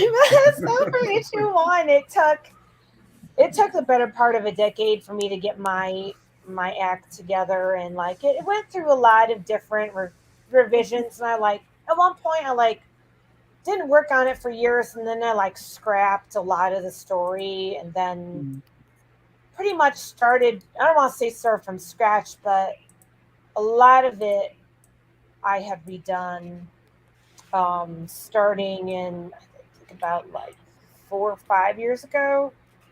And but yeah, it's definitely a labor of love, and it's, you know, written by me, hand drawn by me. I use watercolor backgrounds, like, which I paint by hand and then scan in, which is probably like, it seems crazy, right? But it looks good. See, like those watercolors, like in the water and the waves, like this actual like watercolor texture, like Photoshop can be pretty good with that.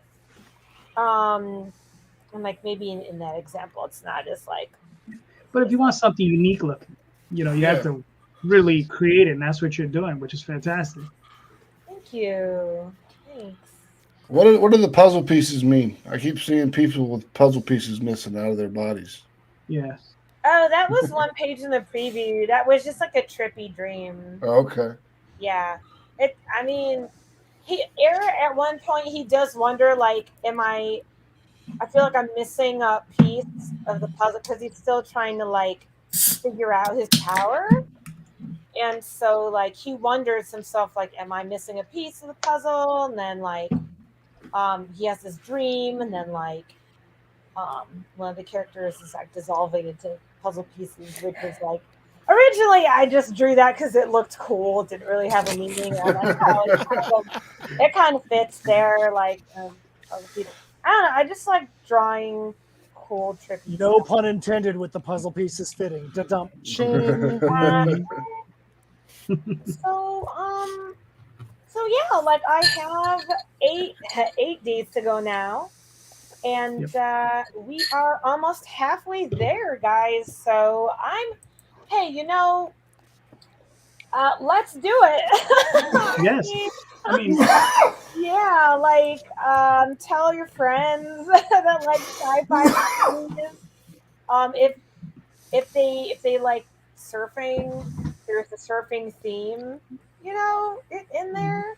That they surf in the water and also in the air.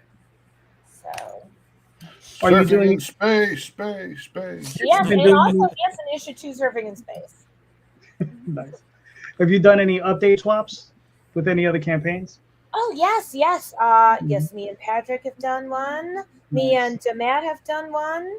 And I need to get Leanne in. I want to put you in the next one. I want to get more people in future ones. Yes. Nice. And that has helped a bit, I think, for both people, like both people all around. Mindy, I think you're in my next one. Oh, great! Thank So you. I'm trying to go like a little bit by date so that nobody gets. Thank you. I think you're That's next smart. up on the ending soon. That's smart. Yeah, I feel like I can't. It's hard for me to keep track of everyone, like in the comics launch group.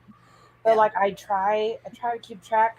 But it's a great group. Like I definitely feel supported in the group, and like we're not alone, like launching a project, which is really great.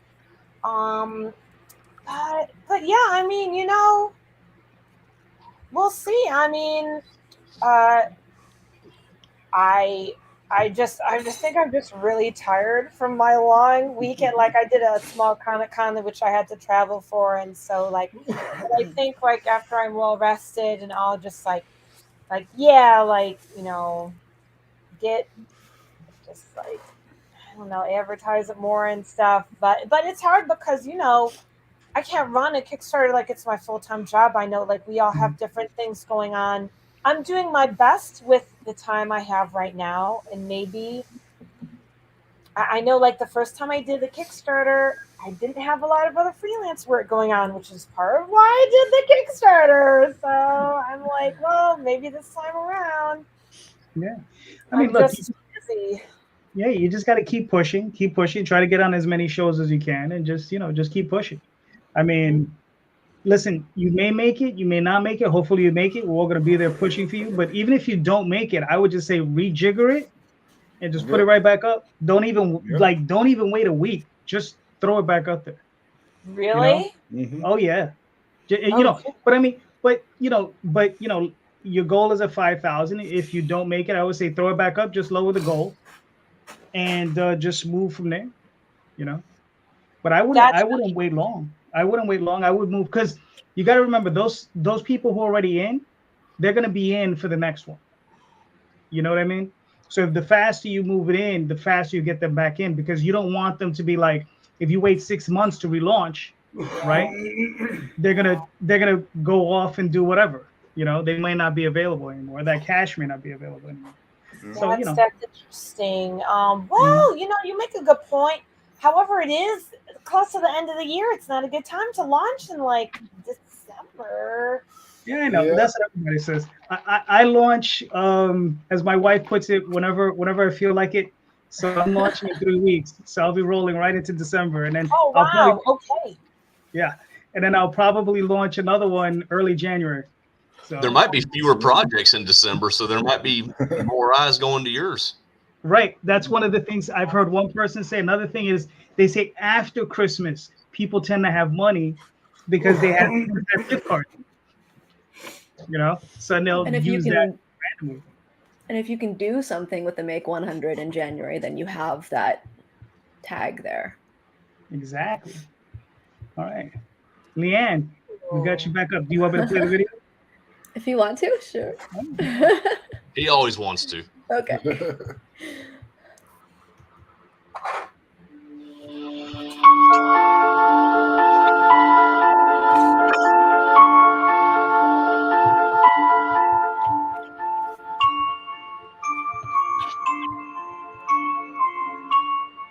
Hi, I'm Leanne, aka LK Ingino, and I'm so happy you're here.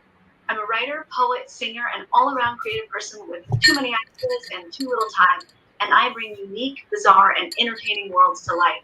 I'm coming back to Kickstarter with Fangs and Foul Play Issue 2. If you've ever thought that your cat is truly the one running things, you should check out Fangs. As a vampiric cat, Fang truly is a thrall over Richard. In issue 2, we continue to follow Richard as he tries to escape Fang's control. Fang, of course, has other plans, and now the constable is starting to notice the missing people. Fangs and Foul Play is a story of horror, justice, and of course, a vampiric cat. It's full of sarcasm, a gorgeous Victorian setting, light horror, and of course, the adorable yet feisty Fang. This PG-13 light horror comic is perfect for anybody who loves good guys who are forced to do bad things.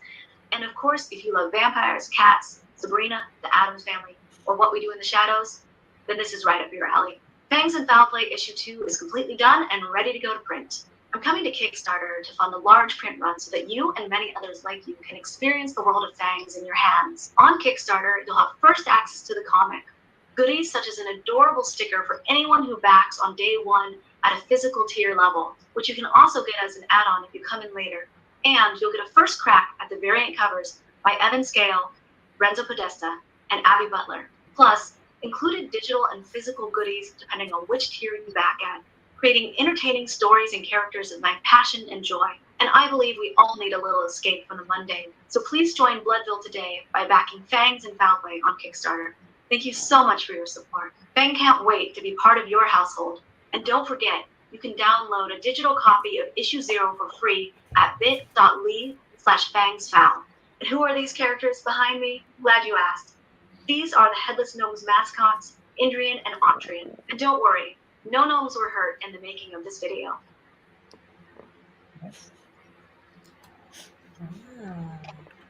Very cool. You're really close, Leanne. Yeah.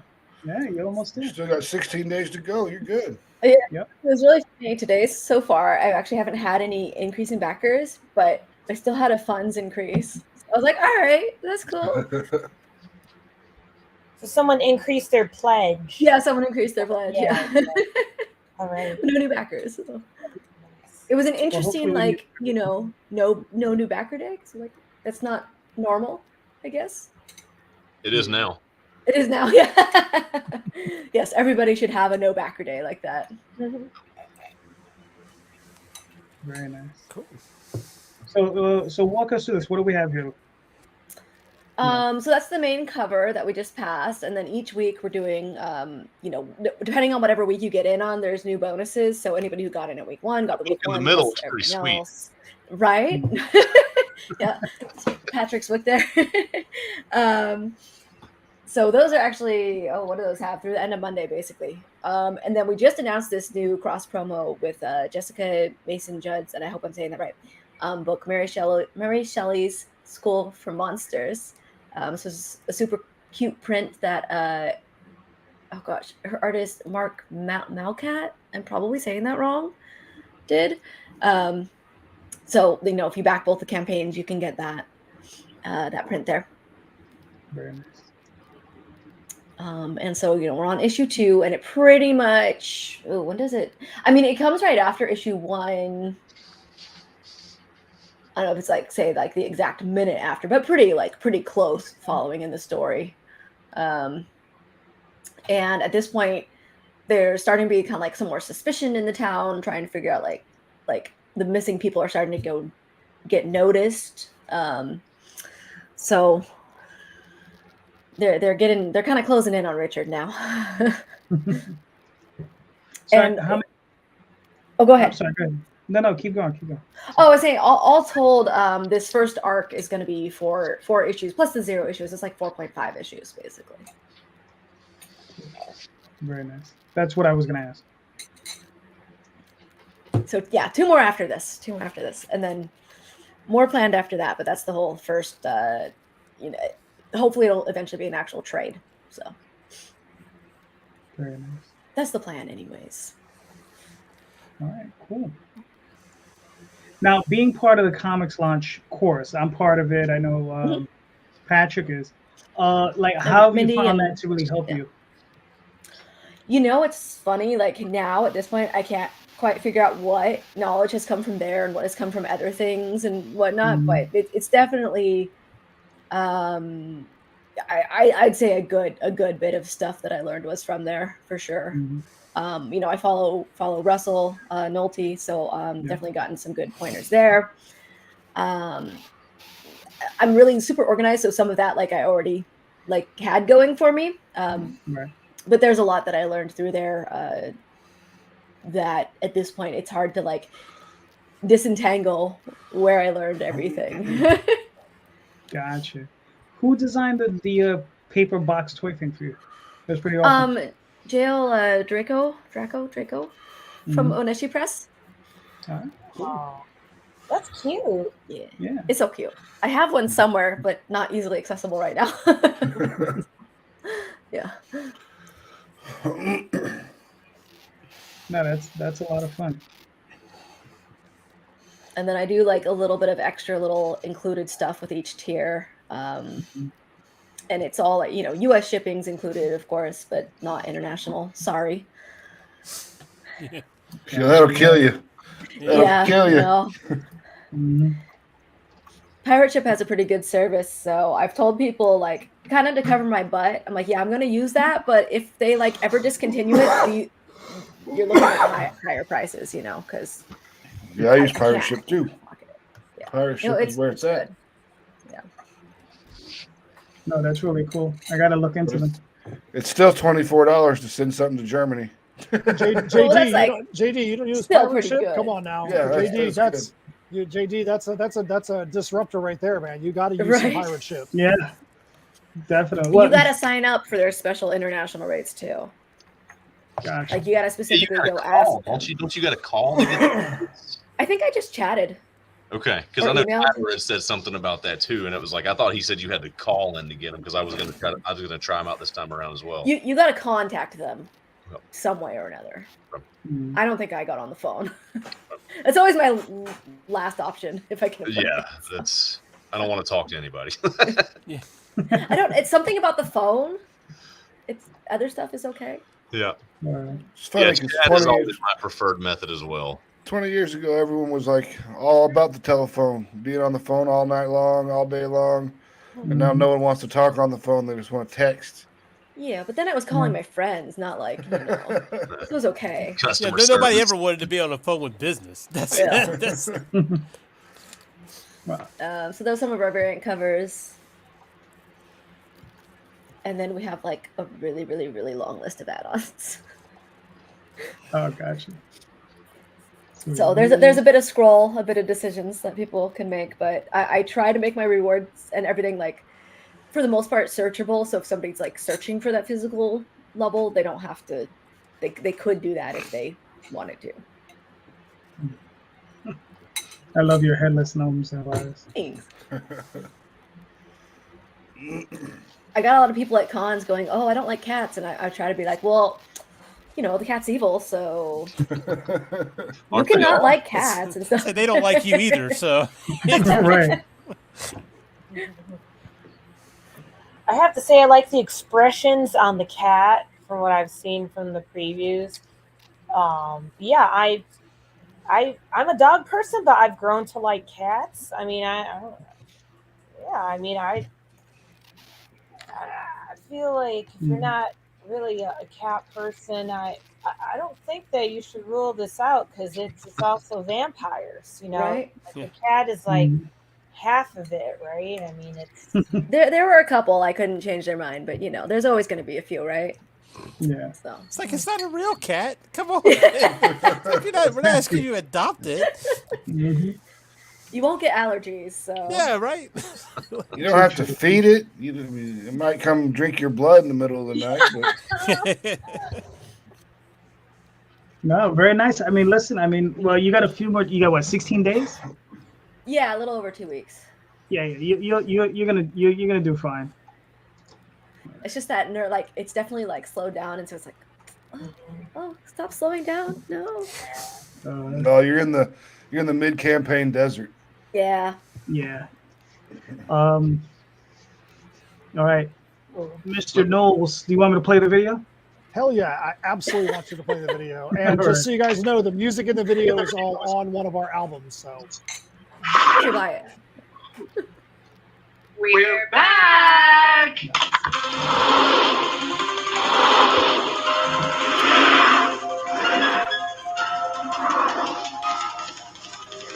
Matt and Steph from Symmetry Creations. We're back to unveil the campaign for Heirs of Isildur, The Perilous Prospects, Book 2.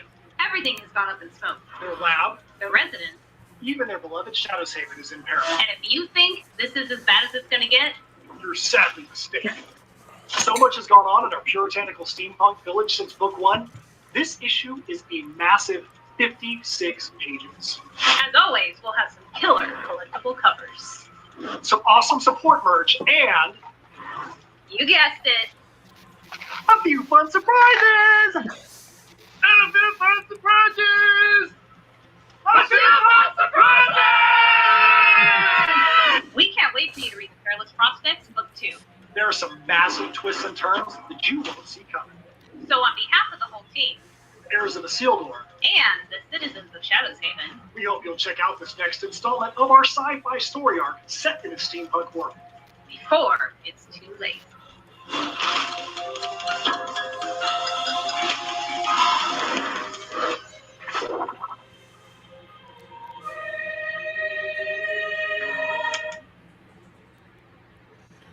Nice. Yeah, I backed the first one, got the CDs and everything. Music is fantastic. I still want to know who that guy is, though.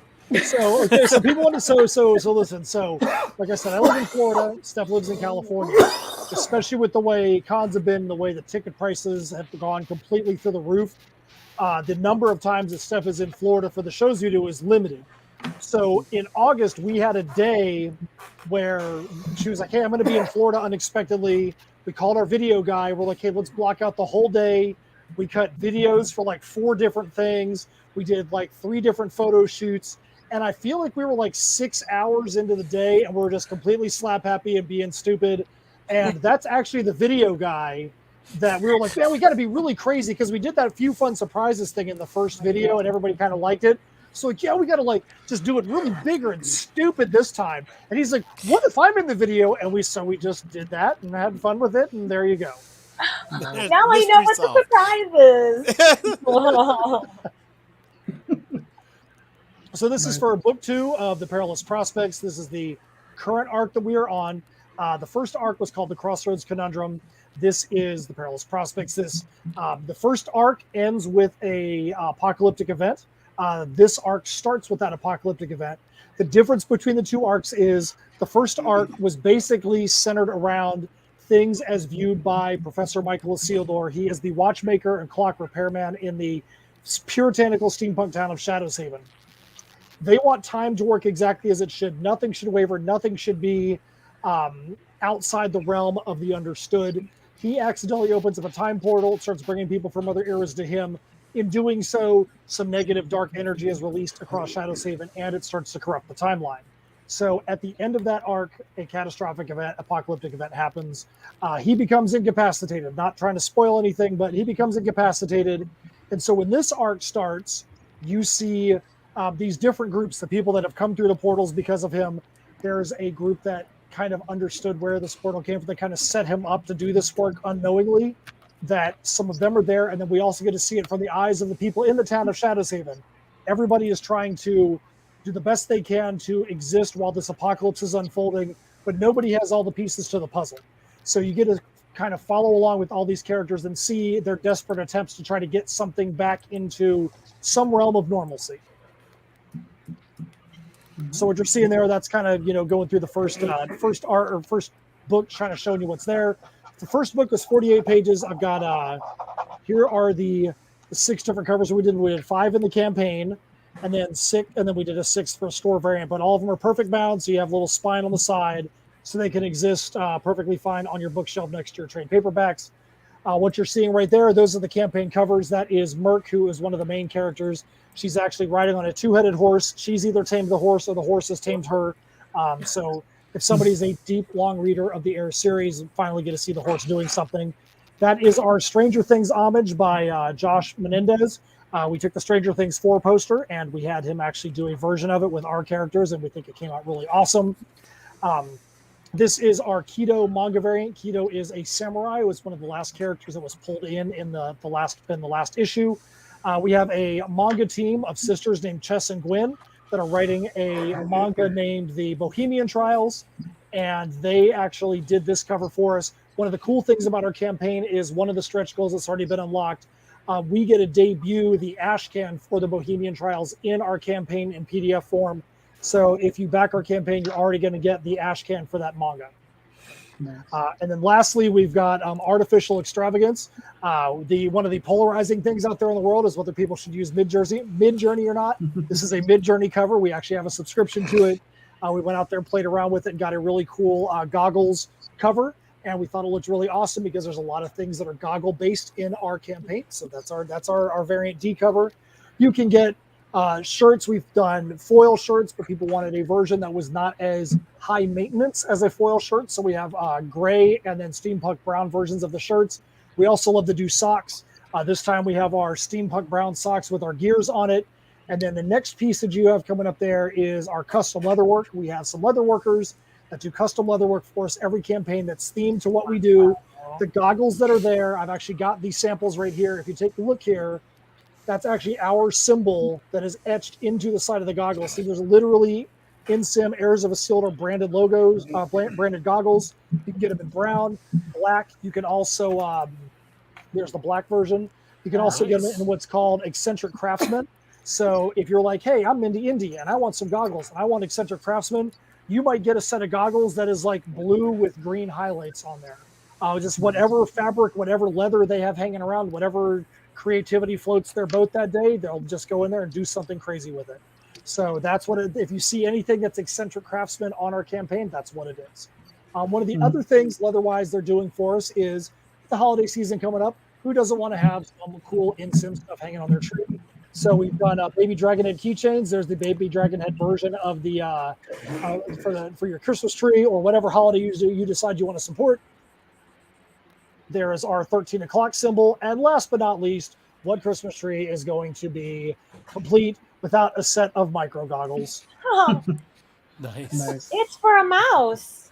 It could be for a mouse. It could be for whatever you want. We've had people that have actually gotten these as play toys for their bearded dragon lizards. People have put their vapes in there. They put their lighters in there, their inhalers, their hand sanitizer. We're like, dude, whatever you want to, it's up to you what you want to do with these things. So that's some of the things we have in the campaign. Max had talked about it before. One of the things we did a couple campaigns ago was we did our second album, Heirs of Isildur versus Tales from Nocturnia. And if you guys have ever pressed vinyl, it takes forever to get vinyl in. It took us 9 months to get the vinyl in. So we did a campaign for that. Then we did Perilous Prospects Book 1. We didn't even have the vinyl in for that campaign.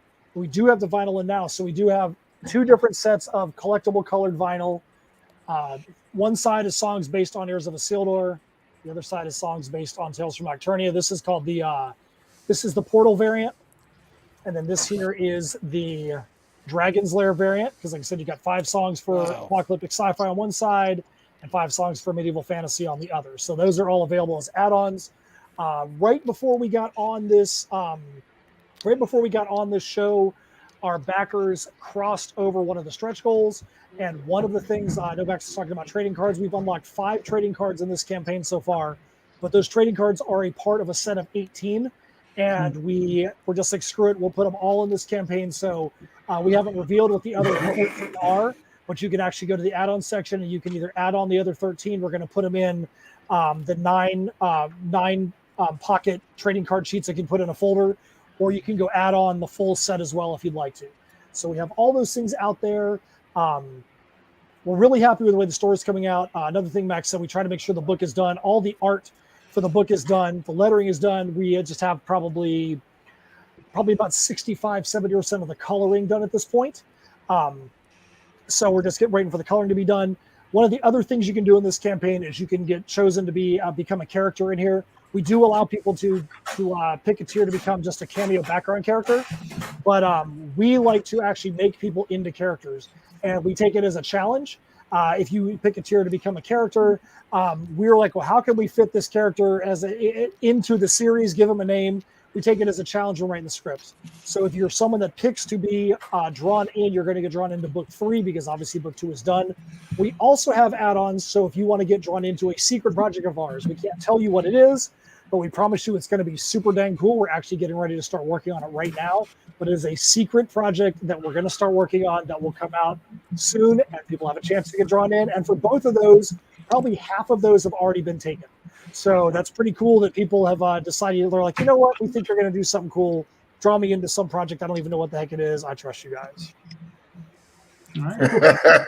Don't trust me with anything like that. Matt, can you put up the vinyl again? Absolutely. Yeah, all right. I just put you up on the full screen. So sure. So here is. So this is the Portal variant. This is black, orange, or black, red, and blue. And it's like I said, it's 5 songs for Heirs on one side, 5 songs for Tales from Nocturnia, which is our medieval fantasy series, on the other. Then the other variant we have for it is called Dragon's Lair, which is orange with green speckles all through there. And this orange is actually kind of see-through. Like if you put a light behind it, it'll glow like the sun. But yeah, 5 for Heirs, 5 for Nocturnia. We do have it on CD. We do have it on MP3s. And the music all integrates in with the series. So if somebody's like, man, this sounds cool, but I really don't want to have to go back through and read this whole book that comes before this, we make sure people have like if you ever watch a show and they're like previously on The Walking Dead, these couple scenes happen and what you need to know. We have that on our website. The first 3 songs also on this album are a trilogy that deal with the 3 main elements for this series. You got The Perilous Prospects of Shadow's Haven, which is the town where all this is taking place in. The Perilous Prospects of the Portals, which is told from the perspective of the original group called the Guild of the Golden Gear that started to work with machines that brought about these portals. And then we also have The Perilous Prospects of the Timekeeper, which is Michael Isildur himself. So what you see right there, if you're a physical backer of Laurie Foster's Miss Medusa campaign or a physical backer of Ryan Cummings' Raina campaign, you still have an opportunity to get this. If you back those 2 campaigns, our campaign and Charlie Stickney's The Game, all at a physical level, I know it's a lot, but if you back them all to physical level, you get a limited edition metal print, full cover size metal print of that art right there. We wanted to go big or go home in a sense in that one because we're like, hey man, for somebody to get a free metal print that is going to be a serious collectible, we wanted to make sure they actually really invested into it. So that's what that was. Here's a quick question. The second person that's done, like, if you back this and this, you get this. How do you track that? So what we've Without done, violating the terms of service. so what Kickstarter is normally pretty good about in this case. Like if when somebody puts out their backer surveys, and one of the questions would be, did you also back X campaign? And if they say yes, then you just verify it with the other campaign. Hey, I've got JD Calderon. He's backed 743 physical campaigns. He says he backed yours. Did he actually back yours? Right. And we just kind of go from there. So it's definitely not taking the entire backer count list and just throwing them at each other. It's, just asking people, or just sometimes people will message you, say, hey, like some of our super backers message us like, hey, we saw you put this up. I just went over and backed these other 3 campaigns. I want to be on the list for this. So it just takes a little bit of coordination between the campaigns to make sure you've got all the information correct. Sounds like work. It is for sure. It's all work. It is. Yeah. When what's that? No, Daphne and I did something similar. We live in the same house, so it's easy. Oh yeah, I mean for you guys, I'm like, you guys have a campaign. And like I can't keep track of what you guys do, because you guys, I feel like they have 20 campaigns a year, and I'm like, wasn't that one just out? Oh no, that was the other one. Like, man, how are they knocking these things out so quick, man? It's impressive. It is impressive how many campaigns you guys turn out. Yeah, we'll have one campaign every month for 11 months in a row next year. That's the madman right there. That's the way it'll be, and it's not the same book. It's we've got like 4 or 5 different books, so it's kind of, they rotate around that way. It's not like if you back Mary Machine Gun, you won't have to back another Mary Machine Gun book for another 4 or 5 months. So yeah, we've got Misfits Clubhouse, which is our all ages title on Scout Comics, and that one will have a campaign coming up soon. But that's a completely different campaign style, completely different audience, limited amount what you would expect, because kids books or all ages books don't do really well on Kickstarter, so we don't expect it to do as good as these campaigns, but we do the best that we can. Like I said, our backers just crossed a stretch goal. We've got dollar amount stretch goals, and we've also got backer count stretch goals. We want to be able to reward both sides of it to show that the dollars that we make are just as important as the number of people in the campaign. So we've got a backer goal, a dollar amount coming up at $7,500. So we're only $532 away from there. And we've got a backer incentive at 150 backers. And as of this campaign, we actually got 3 backers during the show. We are right now at 149 backers. Wow. So when that backer count clicks up 1 more, then all the backers are going to get something else that we like to reveal what the stretch goals are when we actually get there. So when we get to 150, we can tell people what the cool thing is that's going to happen at 150. Mm-hmm. Very nice, very nice. And I would be remiss if I didn't say Holiday Spirits 2 from Orange Cone Productions is also out right now. And we have a story in there called Raising Spirits, Razing. So if you haven't taken a look at that one, that's also one that you want to go take a look at. It just launched Friday night, and that's when we have a story in as well. But as you can see there, we are literally 1 backer away from the next backer incentive goal, and we are $532 away from something that we know you guys are going to enjoy if we can get to $7,500, and then we go from there. All right, cool. Very nice, very nice. Awesome. I mean, you got another 3 days? I think your 48 hours will skyrocket you right into I hope so, man. I want to get past that PTSD. Like I said, we had one, I kid you not, we had one campaign, and the most we've ever done is 10,000 and change in a campaign. We had one campaign where right at the 48-hour mark, we lost $1,000 in pledges in the span of like 3 hours. Jeez. And we were just like, what the heck? So we're always at the end of our campaigns just trying to get back to where we were. So we're like, this is our 8th campaign. We would like to have one campaign where we can be like everybody else and be like, yay, we did a great job at the end, guys.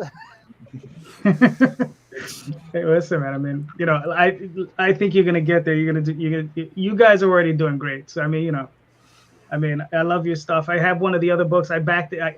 Daphne backed it, and I stole all her stuff. That's the way you gotta do it. You know what? If you stole it, then I feel good about that, because that means you dig it. Yeah, no, it was. I got the coin. It was awesome. Awesome. Yeah, I love those things. All right. Well, ladies, gentlemen, we made it to the end. Thank you so much for all being here. You guys are awesome. Please, everybody, if you're out there, please back these campaigns. These are awesome, awesome campaigns. All these creators are putting in their heart and soul into these things. You know, Jay just finished his campaign. He's going to fulfill. He's finally going to bring me the stuff that he owes me. Right, Jay? I'm going to film it. I'm going to film me coming to your house. And when you open the door, I'm going to spank you across the face with the pad. Thank you. I appreciate that. You know, I have a baseball bat waiting for you. It's like a World Star video, but yeah. World Star. Exactly. All right. So Kickstarter SmackDown. Yes. There you go. That's it. All right. So Matt, please let everybody know where they can find you and your work, sir. All right. So right now, the best thing to do, like you guys to go to tinyurl.com/heirs, HEIRSTPP2. That is the short link to get to the campaign. If you want to be able to follow us outside of there, you can go to /InSym, INSYM on Facebook, InSym Creations on Twitter, InSymmetry Creations on Instagram, or you can go to our website, InSymmetryCreations.com. You can follow all of our upcoming live shows, whether it's us at a table or me being an MC. You can follow Steph's articles. She's written, I think, up to 70 articles now for Fangoria, Creepy Kingdom, Horror Geek Life, all centered around that culture and movie reviews and things of that nature. You can go to the music videos. You can hear the music on Bandcamp. But yeah, that's what you can do. Nice. All right, Leanne, where can they find you and your work? Yeah, for the campaign, it's fangsandfoulplay.com. We'll take you to the Kickstarter. My website is headlessgnomes.com. And you can find me at LK Ingino or Headless Gnomes at Headless Gnomes. My personal one has more other writing outside of comics and whatnot. Nice. All right, cool. Mindy, where can they find you and your work? Yes, so my website is mindyindy.com. I'm most active on Instagram, which is mindyindy_art. But the Kickstarter, which everyone should go to, is bit.ly/AER1-2. So bit.ly/AER1-2. Nice. The AER, not the regular way that you spell there. Awesome. All right, Max, where can they find you and your work, sir? Oh boy, they can find me at atrocitypress.com right there on the under on my name. You can see it right there, and that's got all our links to our social media. It's got all the links to all of our Kickstarter pages that are currently going, which is just one. And if you want to chat me up or whatever on Facebook, I'm always here to answer questions or help people out. And there's if you miss our advertisements on Facebook, you don't have a Facebook account. Wow, nice. Patrick, where can they find you and your work, sir? I am only on Facebook. You can find me Patrick Kellner or West of the Sun Comics, and you can search Gage and the Dragon's Tear on Kickstarter, and you will find me there until Thursday morning. Very nice, very nice. Mr. Lanning? All right. Of course, always you can find me at the Linktree / Michael Lanning. And if you like to look at my pretty face, I'm on Dispatches from Outside the Box every Tuesday at 8 p.m. Eastern, where we scour the corners of geekdom to inspire you to create outside the box. And we'll be talking about magicians and magic this week. Nice, nice. Welcher? That's you, Mr. Rosario. You're the Welcher. Go ahead. Wow. Wow. You're lucky I only had 2 beers tonight. I have a very nice answer for you. You can find me on unstoppablecomics.com. All our social media links are on the website, unstoppablecomics.com. Okay, my name is JD Calderon. You can find me on Facebook, Twitter, Instagram, DeviantArt, and most Sundays here on YouTube under JD Calderon. Next weekend, I will be taking a little hiatus. We will be back on the 20th. I just need a day off to take care of some business. All right, so thank you all so much. You guys are awesome. Please check out these campaigns. They're all great. And, just keep making comics and keep buying comics, especially ours. Thank you so much for being here. Have a good night, guys. Thanks a lot. Bye, everybody. Bye.